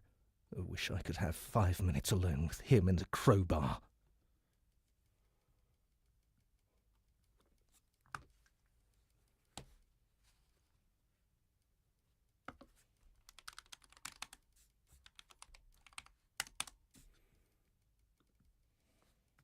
All right, Doris. I'm pretty sure. Let's see. Doris Slythe. That's right. That's her mom, I think, right? Doris Slythe is Rowana's mom. How does your cooperation with Aethon Audio work? We share profits on whatever we work on together. Let's see. At Bowie, will you ever do a panel at Planet Comic-Con? I would love to, but they don't really talk to us very much. It was really hard for us to even get a booth. So I got my FIL reading DCC, and I'm trying to convince him to listen to the audiobooks too. FIL, father-in-law. Okay. Nice. Thank you for spreading the word. Saint Alex Bell joined. TM Ek 19. Need some Quasar in my life. Love to give you some more Quasar. That Nurse Missy. Can we hear anything? A sure thing exotics. Yes, that's her mom. Okay, good. Thank you for that help.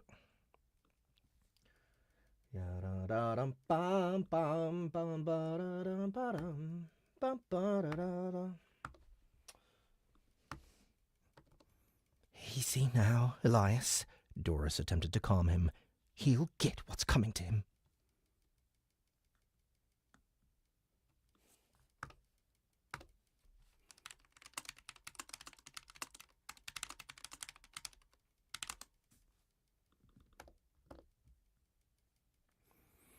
What was left of the Slythe family was among those present. The eldest son had only returned from Velos a week ago after word of the collapse and his father's death had called him back, so his anger and grief were still fresh. Not that the other spectators were any different.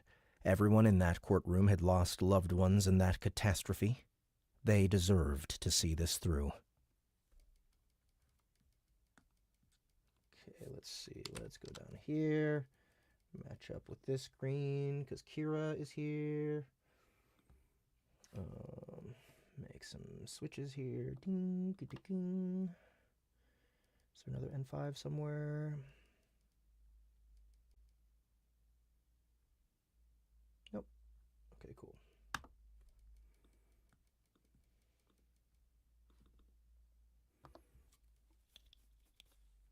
I hope they don't execute him, Keira whispered menacingly. Death's too good for scum like that. I thought I'd... Okay, an 8, there we go.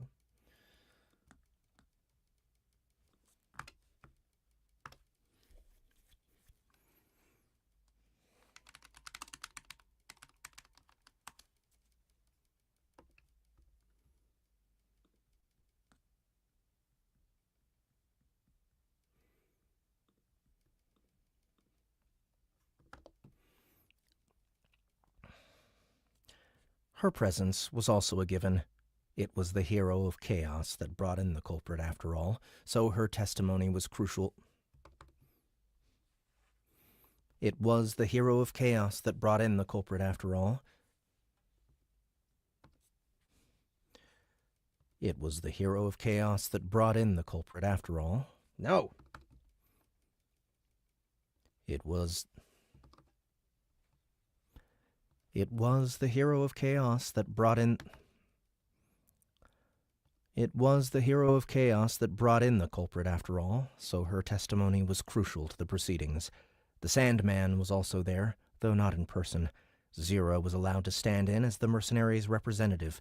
She sat cross-legged at the end of the row with a stunning red dress wrapped tightly around her old succubus form.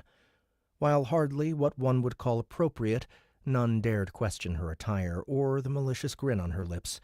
Just a demon delighting in mortal suffering, same as they always do.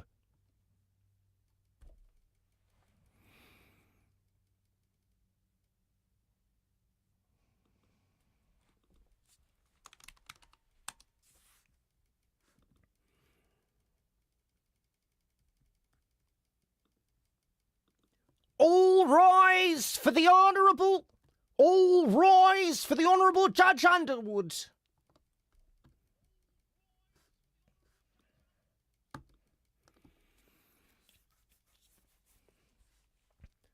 The murmur ground to a screeching halt as an elf with dull red hair and a dignified beard upon his square jaw entered the chamber. Boxy had never seen this Underwood before, but that was hardly surprising considering how widespread they were around various government institutions. There must have been at least 6 among the 80 or so attendees, and the only familiar face among them was Cecilia. She was here in her capacity as the Collapse's chief investigator, a role many would consider career-defining. Though she personally felt she had done a very poor job of handling this case, that was a sentiment the entire FIB could get behind. In her colleagues' eyes, Cecilia deserved praise for having the foresight to involve and cooperate with the hero of chaos, and the commendation she received showed the higher-ups agreed. When the time came, the judge tried his best to progress the trial. Oh, that should be up here, and white.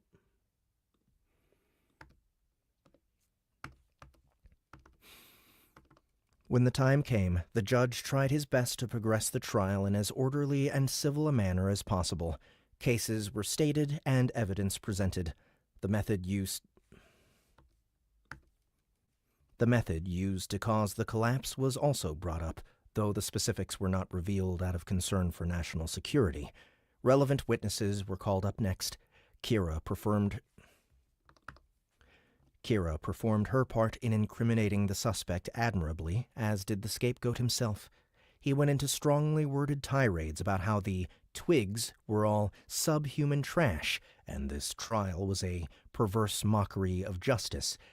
As if that hadn't been enough to make him appear the worst kind of scum, he also stated he'd do it all over again 100 times. Boxy was momentarily worried that Stain might have overdone it with that particular outburst. Whitaker was supposed to appear unrepentant and bigoted, not megalomaniacal.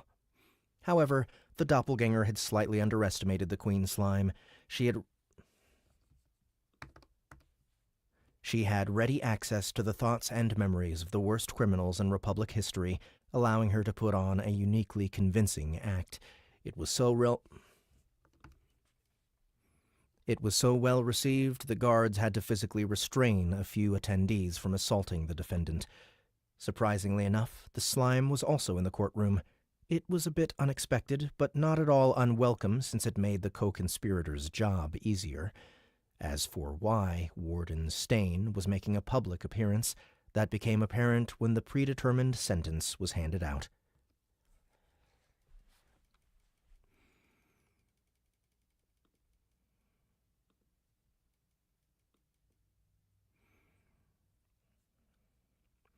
What's up, a snake? Okay, hold on.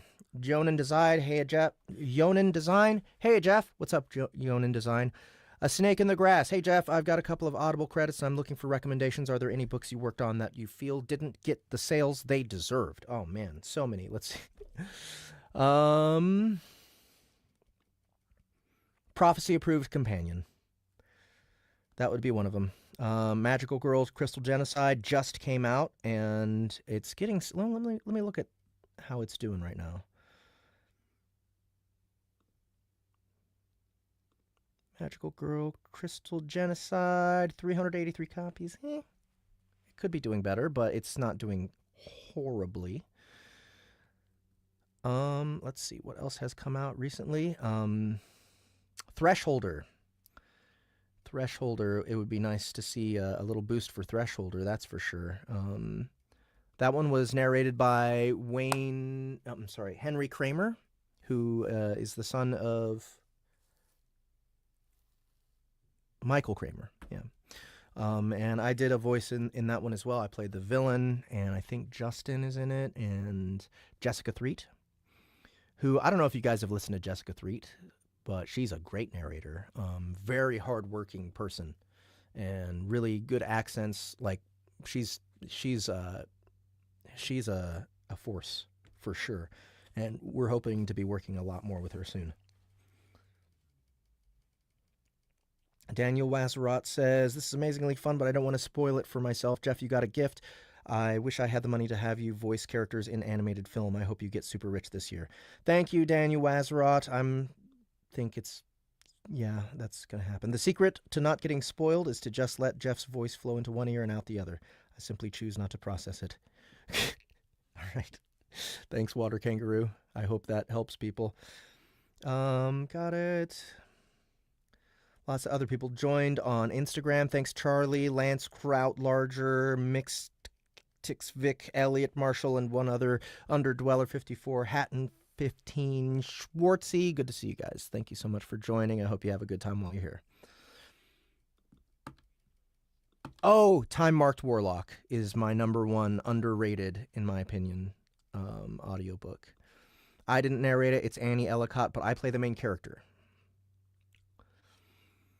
And I really, really love that book.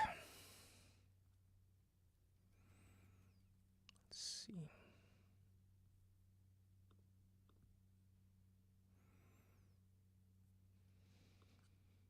Yeah, it definitely needs more attention.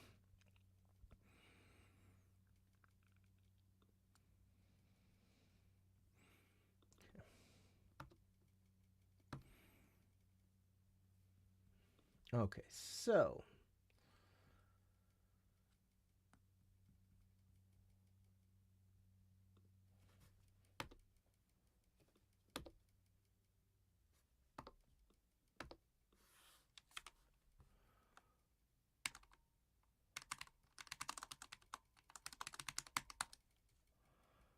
all right, Jonathan McClain needs, let's see. Let's give him an interesting color.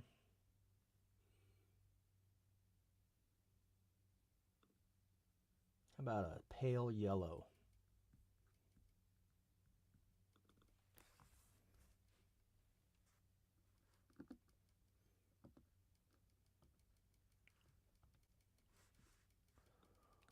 In light of overwhelming evidence, I hereby find Jeremy Whittaker guilty of all charges, The judge loudly declared. For his many crimes against the Shigar Republic and its people, I hereby condemn him to spend the next 586 years of deathless suffering within Bitterhole's deepest, darkest reaches. Oh, there is nothing I can tell you about the Dungeon Crawler Carl TV series coming out. It is all very confidential and moving, so even if I were to tell you things might change.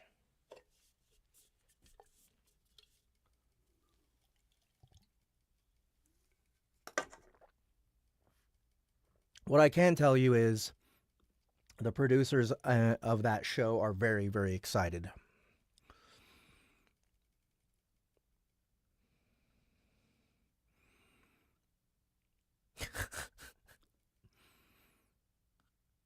Which Orin are you talking about? You're talking about the DCC Orin?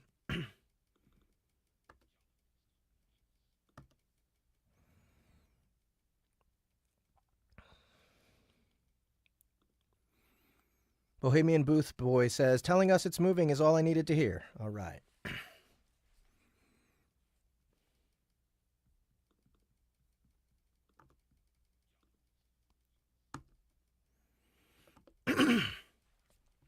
Murmurs and nods of approval rose from the audience as Judge Underwood passed down the harshest punishment within his... Murmurs and nods of approval rose from the audience as Judge Underwood passed down the harshest punishment within his legal authority. Let's see. All right.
KT Wilson 312 says, can you say if the show is being animated or live action? I don't know if I'm allowed to say, but it's been decided, and I'm not a fan of the decision.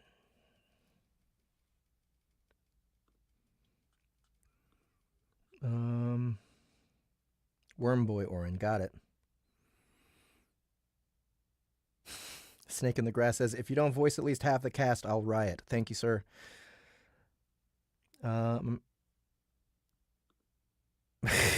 There will be no yogurt today.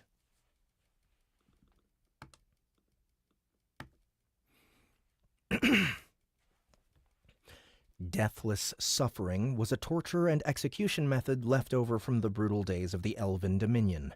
It involved a disturbingly creative application of necromancy that left the soul of the damned trapped within an enchanted vessel, subjecting him to never-ending pain. In other words, the court judged that this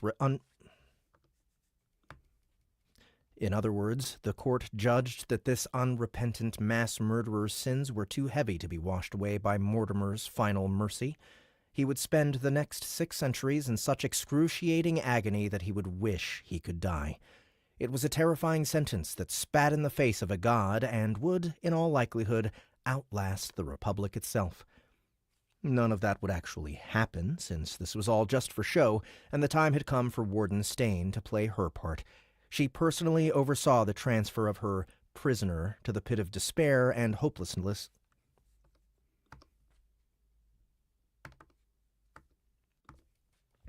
She personally oversaw the transfer of her prisoner to the pit of despair and hopelessness. She personally oversaw the transfer of her prisoner to the pit of despair and hopelessness known as Bitterhold. The elf-shaped blob of goo kept licking her lips while making slurping noises, all while giggling menacingly to herself. It was without a doubt the look of someone who couldn't wait to break in their new toy. The warden already had a certain reputation, given her flawless track record, and those creepy and sadistic mannerisms reinforced those rumors. Her unsettling behavior reassured those in attendance that Whitaker would be in good hands until the state-sanctioned necromancers finished performing the necessary rituals. A government official later announced the verdict to the crowd still gathered outside.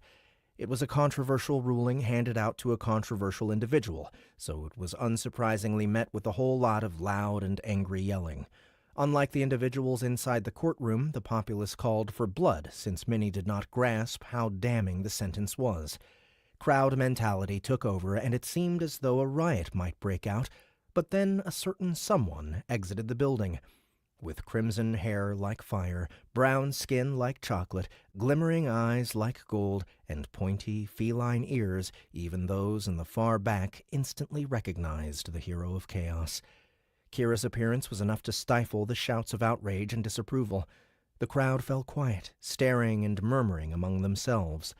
Boxy wasn't sure what to make of their reaction or how to respond, so it defaulted to a quick and humble retreat from the scene alongside the Slythe family. At least the crowd parted ways to give them safe passage, though the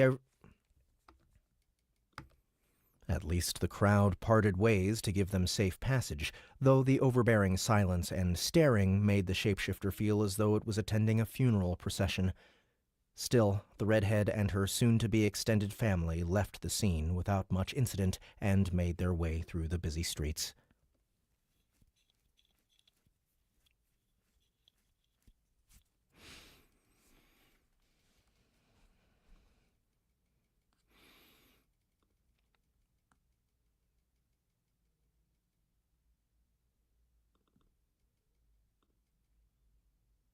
Oh, Bohemian Booth says, also that new advertisement that I've been seeing on Instagram for the Sound Booth Theater DCC has some absolutely insane animation.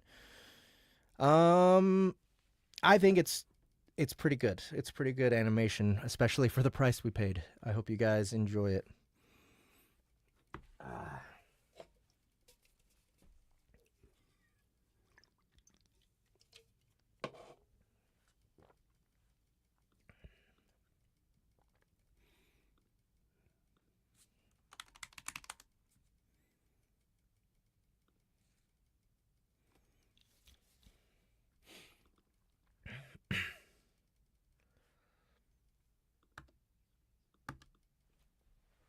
Okay.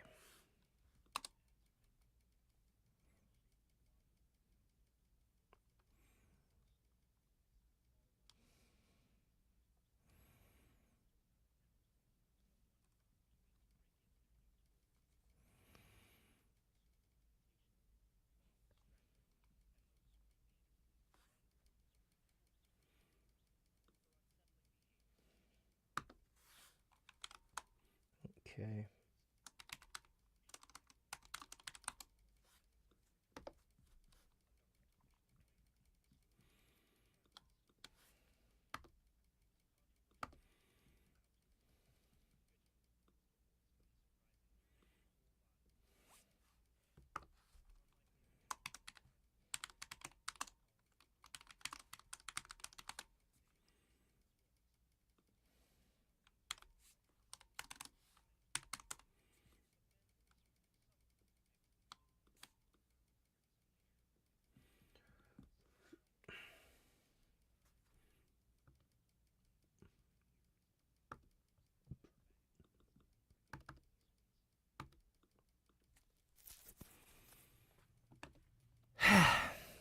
Glad that's finally over.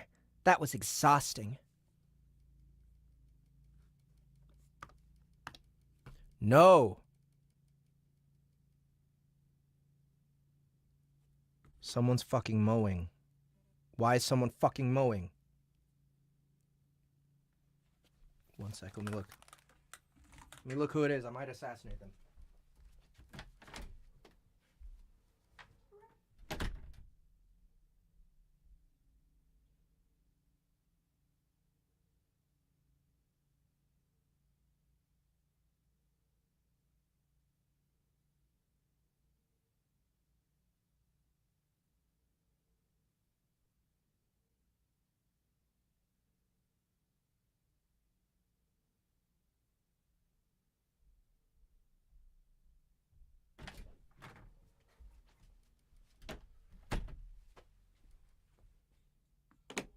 Well,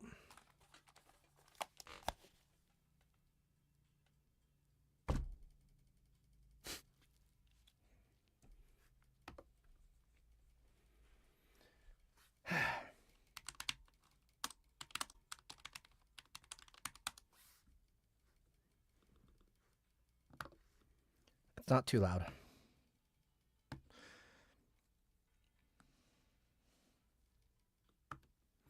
You all right, love? Rowena asked with Rowana asked, with worry in her voice.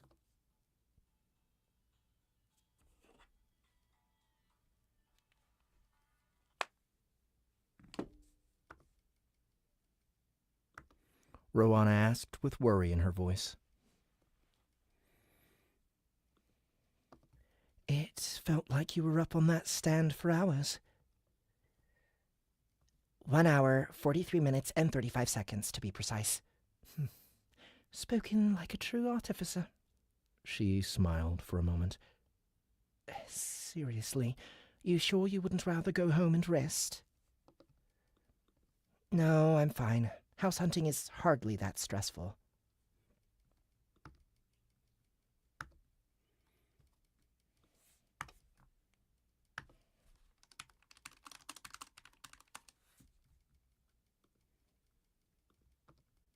Nope.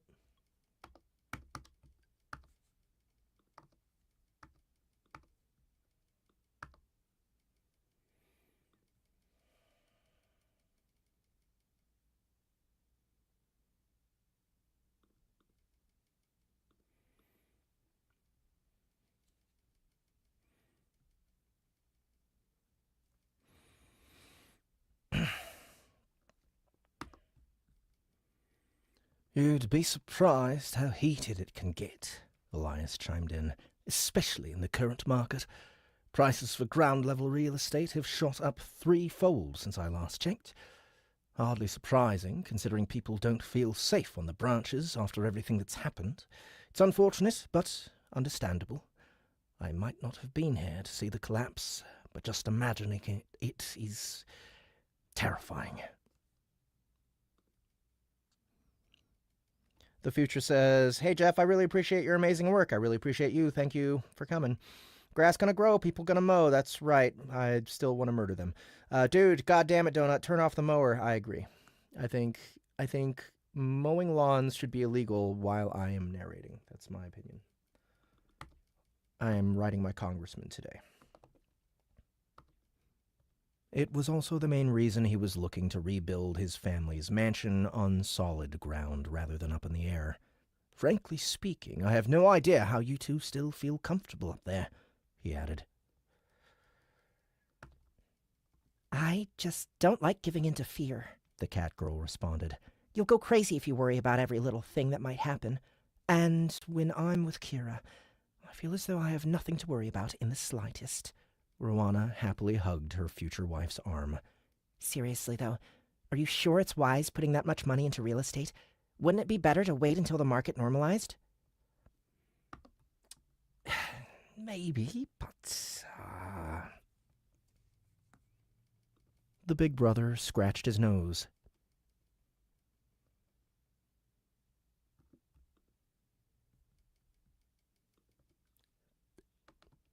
That would take months, maybe even years, and, well...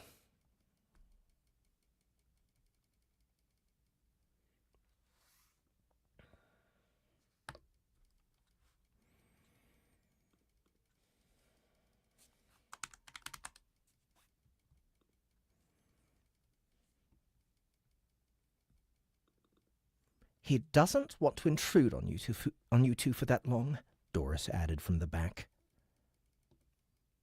And neither do I, though it was very kind of you to let us stay with you during these troubled times. It's quite awkward to see Rowana walk around in her underwear every morning. Yes, that. I'm not sure when my baby sister became so immodest, but I'd rather not see it.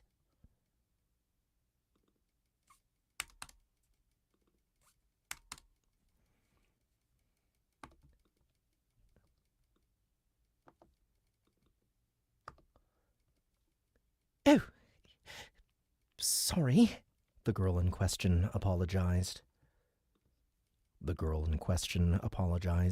I'll, try to be more mindful.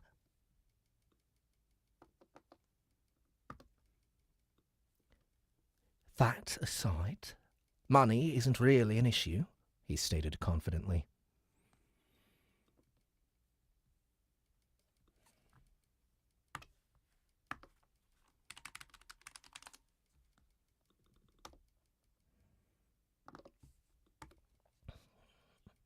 We've always had considerable means, and we got a sizable sum from Father's death insurance policy, so we can afford to spend a small fortune on land. Death insurance policy? The redhead raised a dubious eyebrow. That sounds ominous.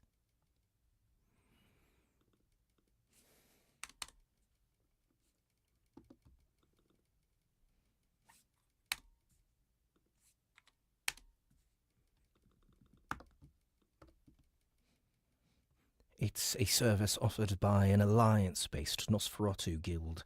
You purchase a timed contract that entitles your family to significant monetary compensation in the unlikely event of your death.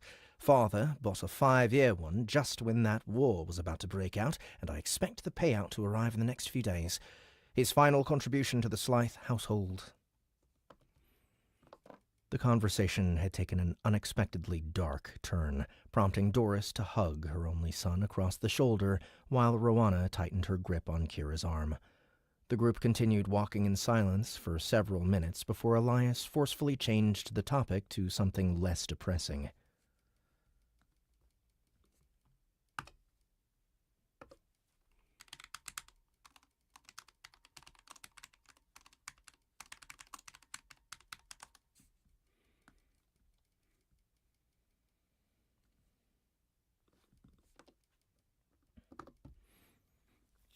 Anyway, thanks to that, even these horrendously increased prices are not an issue.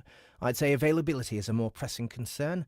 Ground space has always been quite limited, so we need to claim a suitable plot of land before the other wealthy families buy them all up. Listening to the latest Dungeon Crawler, Carl, and it's epic, man. Big props. Thank you, Bucky? Are you Bucky? Or L3ucky? L3ucky. I like that better.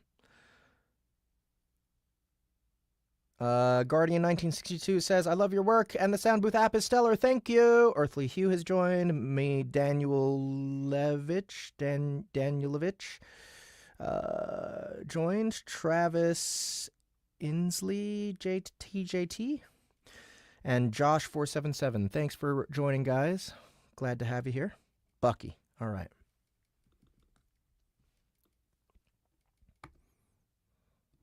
In other words, supply was at an all-time low and demand was at an all-time high, hence the insane rates. I see, Keira answered thoughtfully. Sounds like a really tough spot.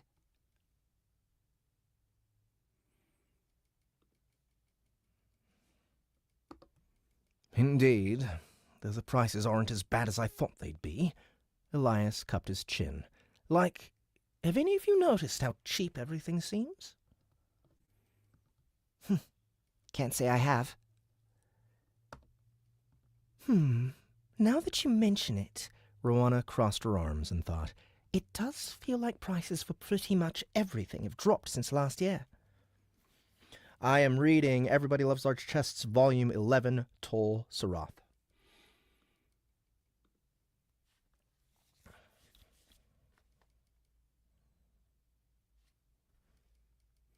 I do believe my dear Samuelus said something about that, Doris.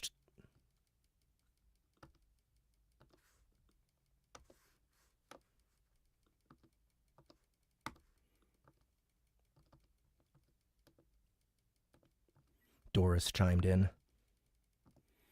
I believe deflation was the word he used.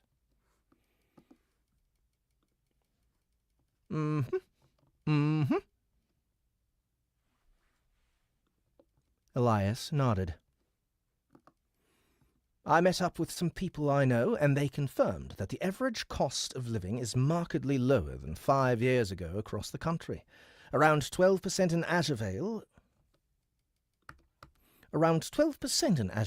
and 6 to 10% elsewhere. Dude, why do you...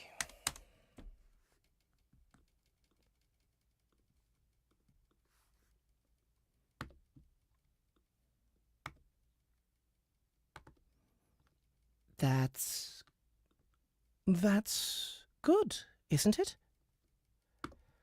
No, It isn't. The only reason goods and services cost less is because the value of gold coins has gone up. I won't bore you with the details, but this could be very bad if it continues. Dude, I hate it when people make this stupid fucking argument. I had no idea you narrated other series. Looks like I need to put this one on my list too, says Joshua. Thank you for putting that on your list. My comment advocating violence against the lawnmower was apparently too spicy. Why? What? What did you say?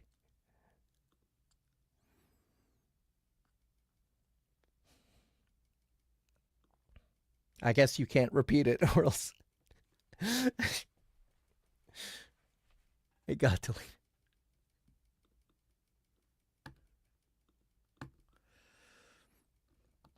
Wait, what do you mean the value of coins has gone up? Keira asked, rather demandingly. How does that even happen?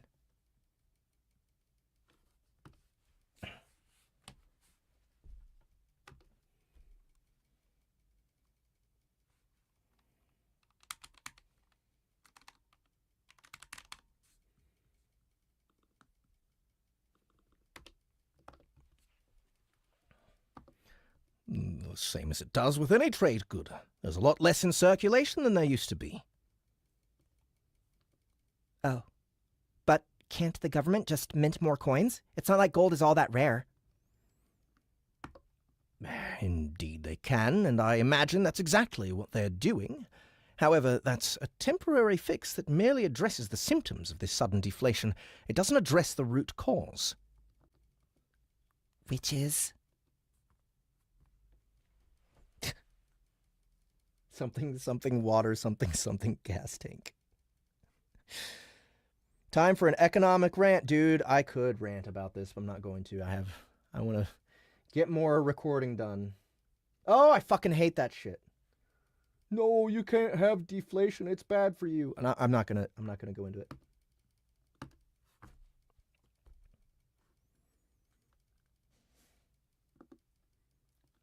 That's the scary part. Nobody seems to know.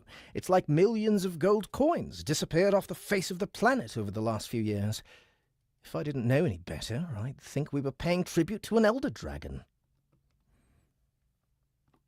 While humorous in its intent, the statement was frighteningly accurate considering a certain chest's hoarding habits. Keira! Wait a minute! A woman yelled from behind. I want a word with you. The cat girl turned around to see Cecilia Underwood rushing to catch up. The FIB investigator no doubt wanted to discuss a sensitive matter, so Keira told Rowana and her family to go on ahead. It seemed to have been the right decision, as Cecilia pulled the redhead into a slightly secluded alleyway for a more private chat. What is it this time? Keira asked, sounding cross.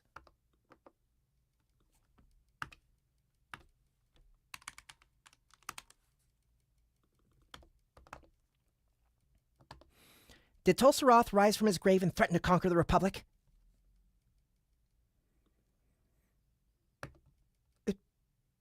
What? Cecilia asked with genuine concern. Is he?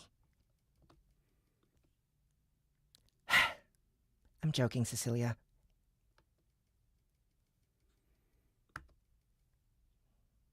It's just that every time we meet, there seems to be some crisis.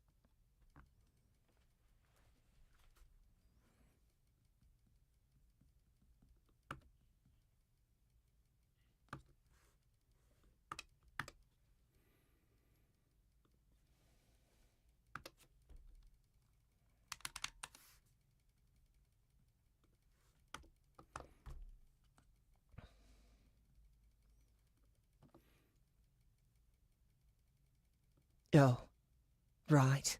Of course. What's up, Drathmorn? Thanks for coming. Appreciate it. Hi, Reaper the Ripper.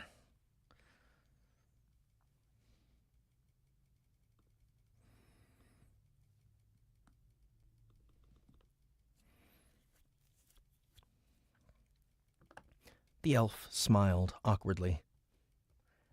It's just that you and... actually, never mind.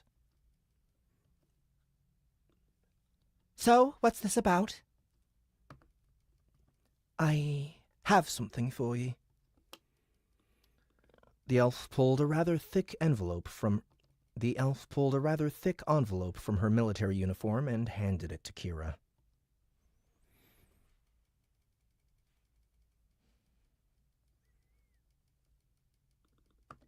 This is a little something from all of us down at the Bureau. We wanted to show just how much we appreciate all that you've done for us, this city, and our nation. It's not some governmental award or medal, just a little something from those of us in the trenches. The cat girl raised an eyebrow and broke the seal, revealing half a dozen folded pieces of paper crammed inside. Most were covered in scribbled messages expressing a mix of gratitude, encouragement, and admiration, with more than a few wishing that Keira could join the FIB officially. The deluge of well-wishes would have been incredibly endearing and touching if they were aimed at an actual person. But, since Boxy was Boxy, it was merely annoyed that they wasted...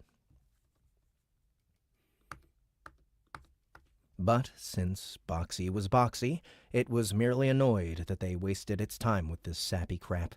Its inner mood did a drastic 180 when it got to the final slip of paper. It described the location of a hidden cache of potions, gear, and valuables that the field agents had set aside for Keira's personal use.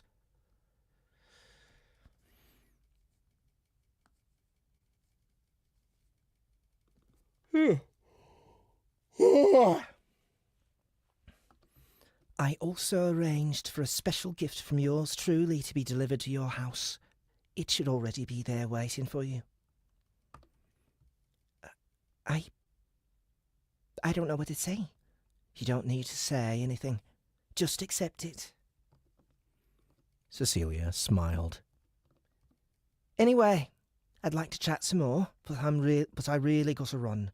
Hopefully, next time we meet under happier circumstances, yeah? Well, wasn't this a nice surprise? Boxy doubted whether these presents would be up to its advanced standards regarding shinies, but it wasn't about to turn down free stuff. It also made a mental note to prepare for an ambush when it went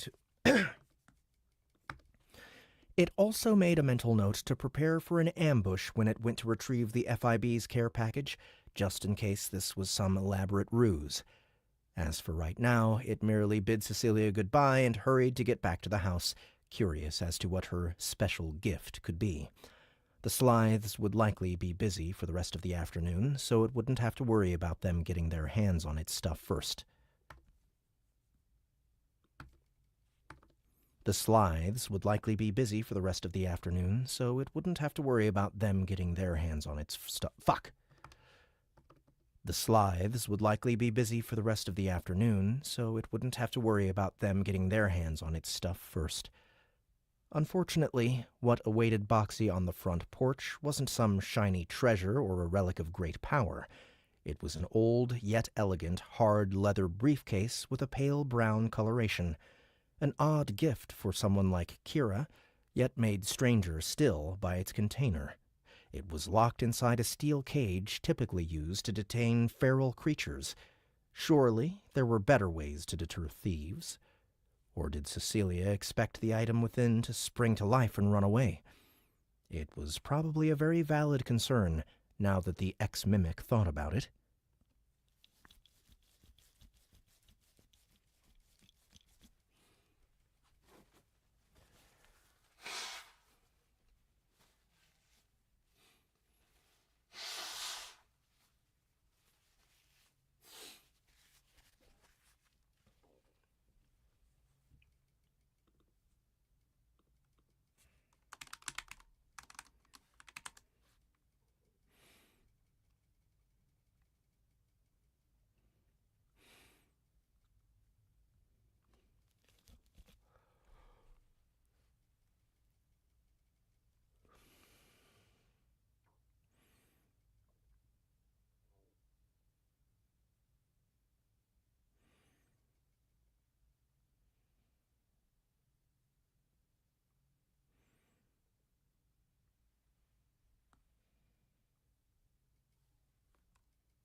Oh, okay. Damn, I have been waiting for this book, but I don't want spoilers, so sadly I will have to depart. Thank you for your hard work and that of your team. Thank you, Drathmorn. Right, I was bummed when I finished the DCC series. Took me a whole week to settle for a decent replacement. Toxic Koala says, I was listening to this series for the first time back in 2018. In 2019, my daughter was born with the name Keira. Aw, that's very sociopathic of you.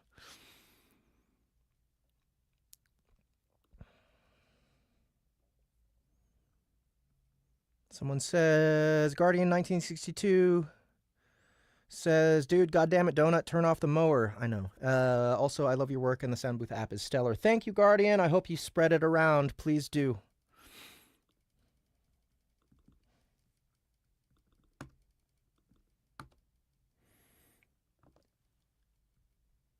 She didn't. Right? She didn't. Right? She didn't. Right? The note in the envelope attached to the cage confirmed its gut feeling to be, as usual, painfully accurate.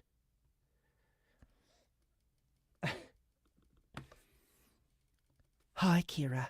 So, you probably don't remember, but when we first met, I mentioned some of my underwear was mysteriously disappearing.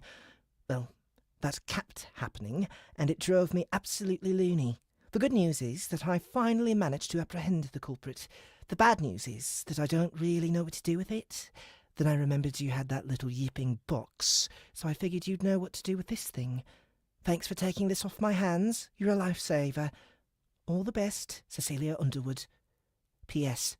Oh, this whole collapse case somehow got me a promotion. I'll probably be out of town and on my way to my next deployment by the time you read this. Wish me luck.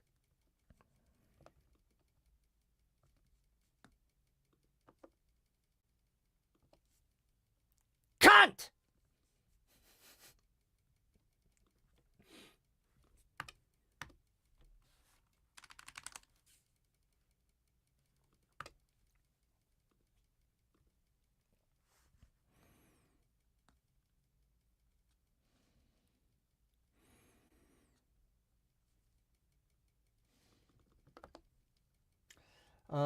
I love I love that Neven just gave me a reason to scream cunt really loud in Boxy's voice. Ah, fuck.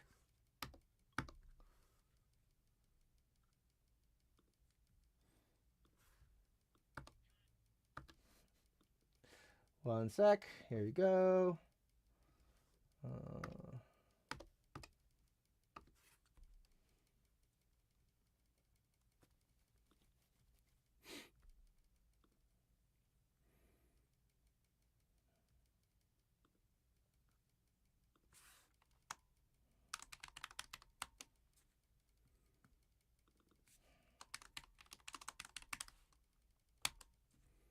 All right, I am putting it in the Discord.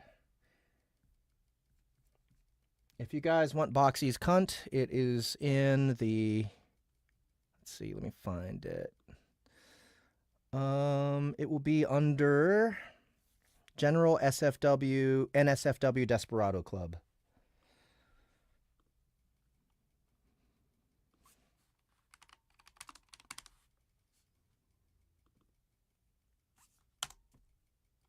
There you go.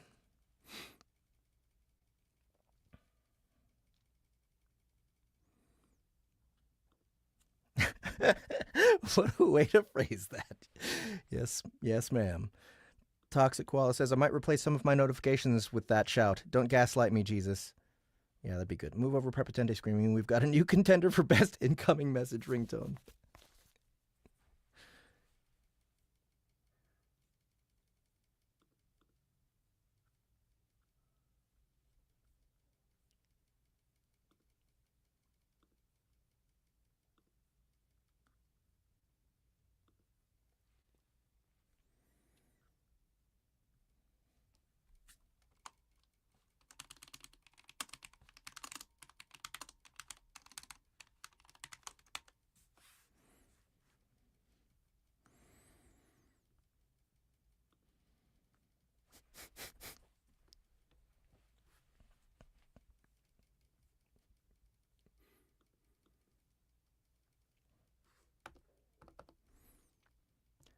Thankfully, nobody was around to see that outburst, because randomly screaming profanities and tearing up an innocent piece of paper was hardly fitting behavior for a hero.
Hey, more people joining. I just love all these people on Instagram. Merly518, Mr. Bobby Tables, Rui Sci-Fi, Nate S. Divine, Just a Box Boy. Thanks for coming, guys. And if you didn't hear me earlier, I just put that cunt soundbite in our Discord server, in the SBTL Discord server, under General SFW, NSFW Desperado Club. You can go download that and use it for whatever you want.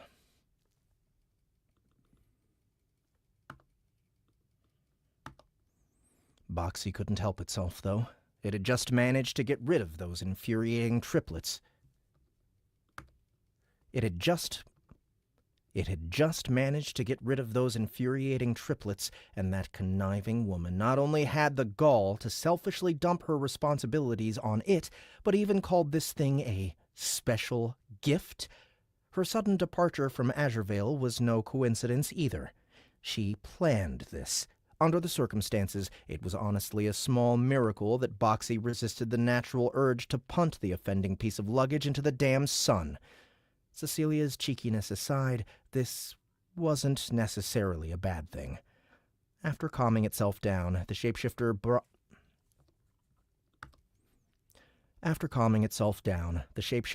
the caged briefcase inside and briskly removed it from its confines using the key inside the elf's letter.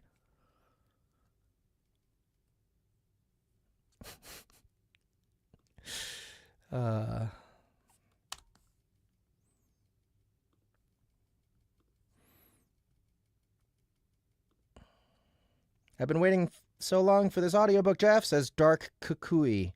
Dark Kukui. That's a cool name. Are you a Tony Ferguson fan?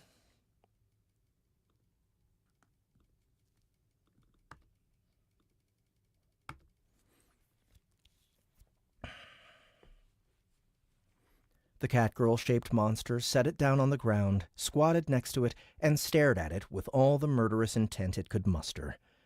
As expected, the living briefcase couldn't help but respond to this terrifying hostility. It suddenly sprouted 6 familiar arachnid legs and dashed down the hallway as if running for its life, only to have the heavier-than-she-looks beastkin sit on it, pinning it to the floor.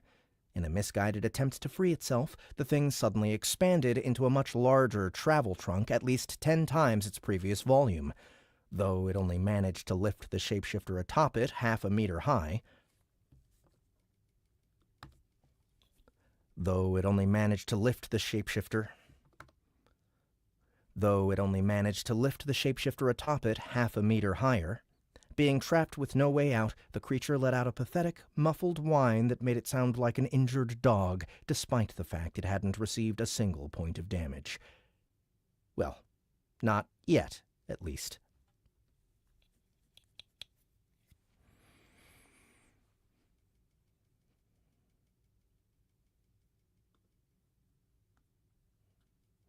Yeah, I agree. A Snake in the Grass. A Snake in the Grass says, I'm a few books behind on ELLC and always wondered if Boxy would develop empathy due to his time as Keira. It's great to see an author set something like that up, then go, nah. I agree wholeheartedly. I hope it never, ever happens.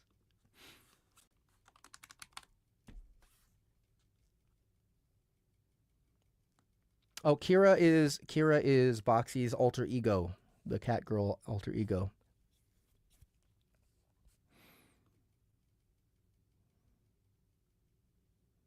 Dark Kukui. I ended up just reading books 11 and 12, but I'm going to pick up the audiobooks anyway. They're so much better. Oh, thank you, Dark Kukui. You are a Tony Ferguson fan. Awesome. Dude, I'm so sad to see his fucking fall from grace, though. I don't know about grace. He was never really graceful. He was always a very awkward and funny to watch fighter. But man, ever since Justin Gaethje, he's just never been the same, man. It's kind of sad. But we did get an amazing fight out of it, at least. That was so fun to watch.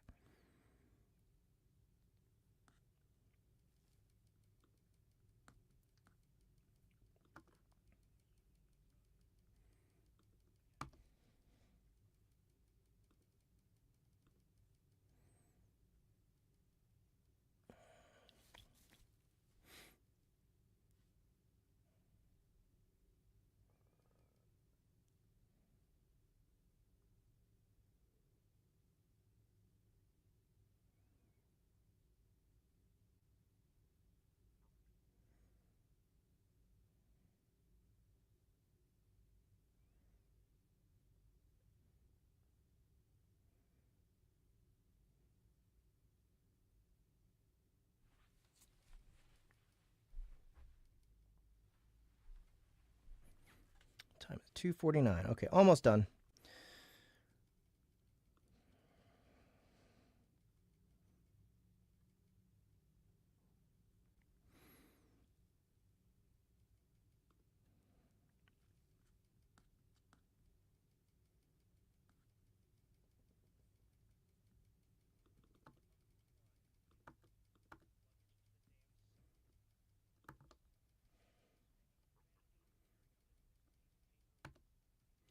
Okay, so let's do a new piece of music.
There you are.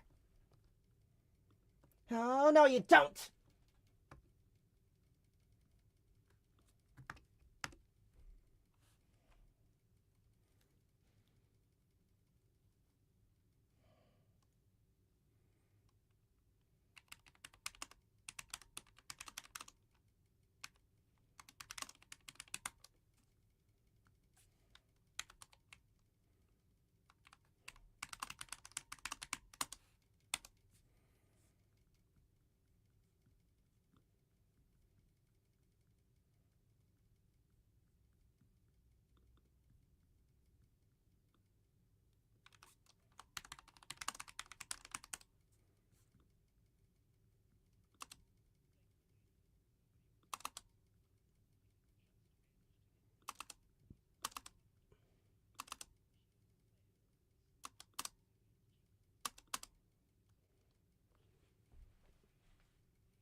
Keira shouted at the top of her lungs.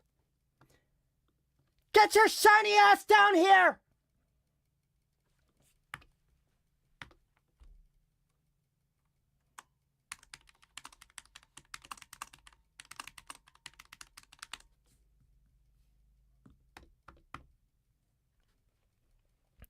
The sentient serpentine bracelet arrived moments later, though it didn't do so alone.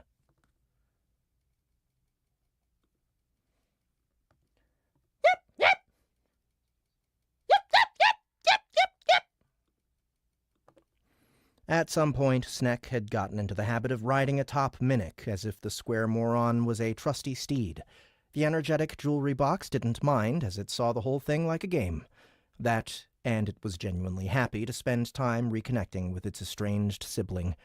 Sneck mirrored that sentiment, though it had a more selfish reason. It realized its cubic companion had become a singularity of good fortune, and resting on its lid was the safest place to be whenever the master of the house was out. The shiny serpent was rather flabbergasted to find said master had returned with another old friend.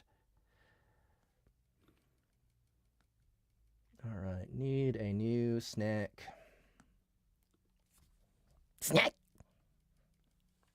Isn't that how it sounded? snack, snack, snack.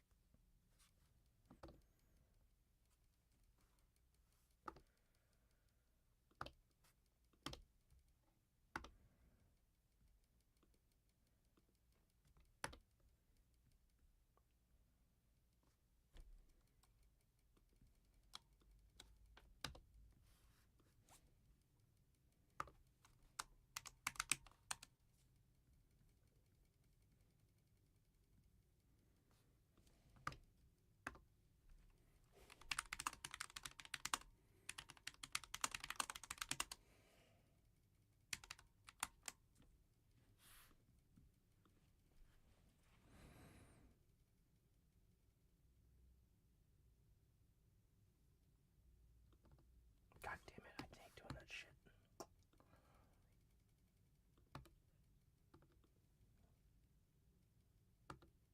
Snack, snack, snack.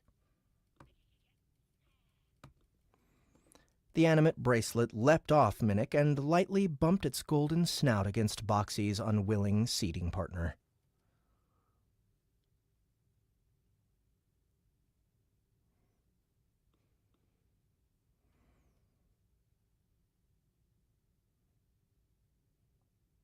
Trunks.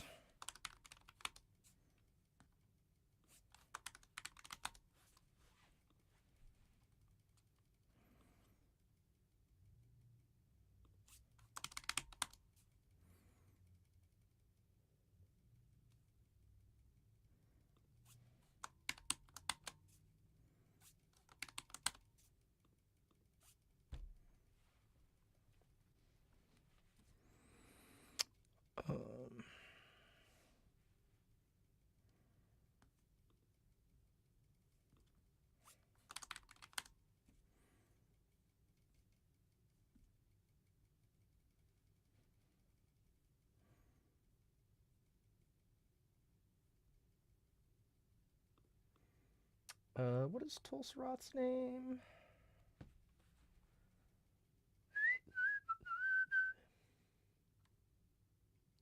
Irvin.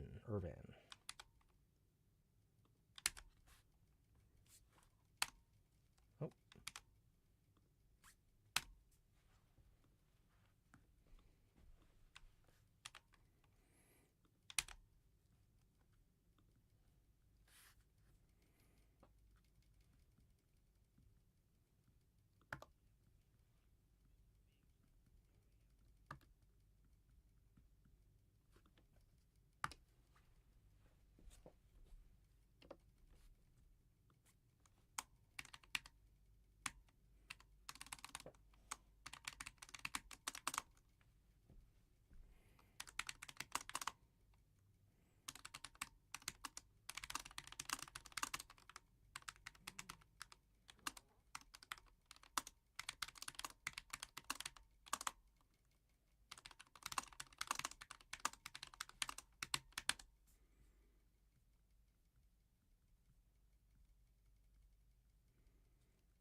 Woof. Woof. Woof. Woof. Woof. The trunk seemed to recognize Sneck and answered in deep, rapid barks.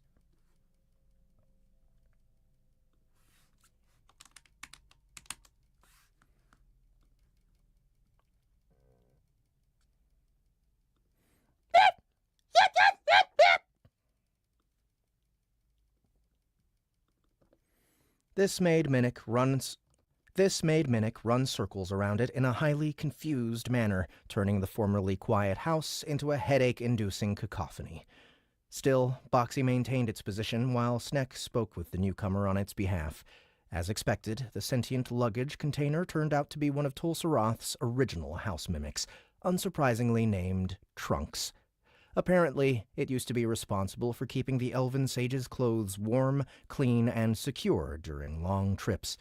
That was why it came equipped with the same storage skill that had served Boxy so well ever since its infancy. Over the subsequent centuries, the house mimic had lost sight of its original purpose and developed an obsession for undergarments, more specifically, the lacy bras and panties that only successful women could afford. Trunks apparently liked the feeling of class and elegance those articles gave off. It seemed like a ridiculously specific quirk, but the doppelganger knew it was authentic. Boxy liked shinies, Minnick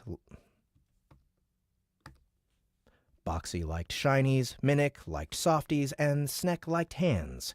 It would be far weirder if this newcomer didn't have some sort of compulsive predisposition toward a particular set of objects. Trunks just happened to like collecting women's panties, and Cecilia Underwood had merely been the latest in its long list of victims. That aside, it was rather impressive that it managed to stalk her for so long. Even if she mostly worked a desk job, the woman in question was still an FIB operative.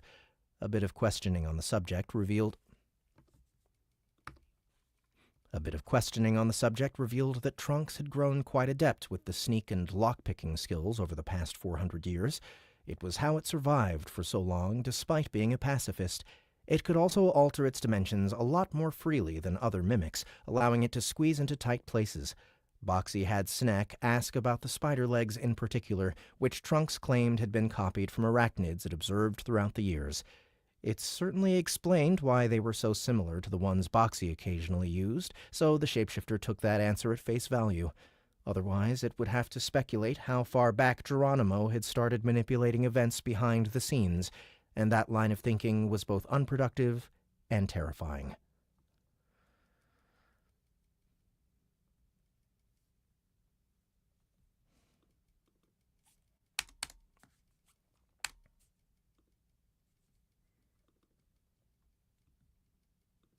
All right. Here's what we're gonna do. With the history lesson out of the way, Boxy freed Trunks from its rump and established some ground rules. Trunks could live in the house, giving it a safe place to sleep and plenty of food, just like its siblings. However, it had to respect the pecking order, which had Keira at the top, followed by Sneck, and then Rowana. It would not be forgiven if it dared to raid the couple's underwear drawers. There were quite a few pieces of unreasonably expensive demon silk lingerie in there. Trunks would probably attempt to steal those anyway, but Boxy was confident it would learn its lesson after a few rounds of disciplinary action. While not quite on Sneck's level, it was significantly smarter than Minnick. Next, it had to convince Rowana to look after yet another sentient object. That probably wouldn't be an issue, though. Trunks could respond to both its name and certain verbal commands, even if it didn't fully comprehend the language. If simple directions proved insufficient, then Sneck would be on hand to act as an intermediary. Its dietary needs were of little concern. The transforming trunk was an herbivore with a preference for hilt fruit, just like the other two. All in all, it really wouldn't be that hard to convince Rowana to take Trunks in. The real challenge was getting that elf to look after any other house mimics that Boxy ran across, which, considering its immediate intentions, would likely be quite a few. All right.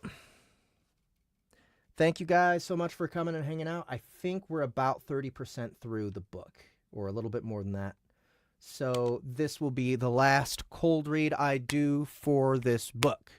But if you want to join the Discord server and join me in the Discord channel that I narrate in, you absolutely should. The Discord link should be in the description of this video. And if you can't find it for whatever reason, just search for this Sound Booth Theater Live on Discord, and you should be able to find it that way. Anyway, you guys have been awesome. Thank you so much for coming and hanging out with me while I narrated just even more. Everybody loves large chests. And yeah, I'll be back at it tomorrow, though I'm not exactly sure what time. All right, y'all have a good rest of your week. And yeah, hope to see you tomorrow. Bye-bye. Oh, don't forget, go to soundbooth.app. Get more books.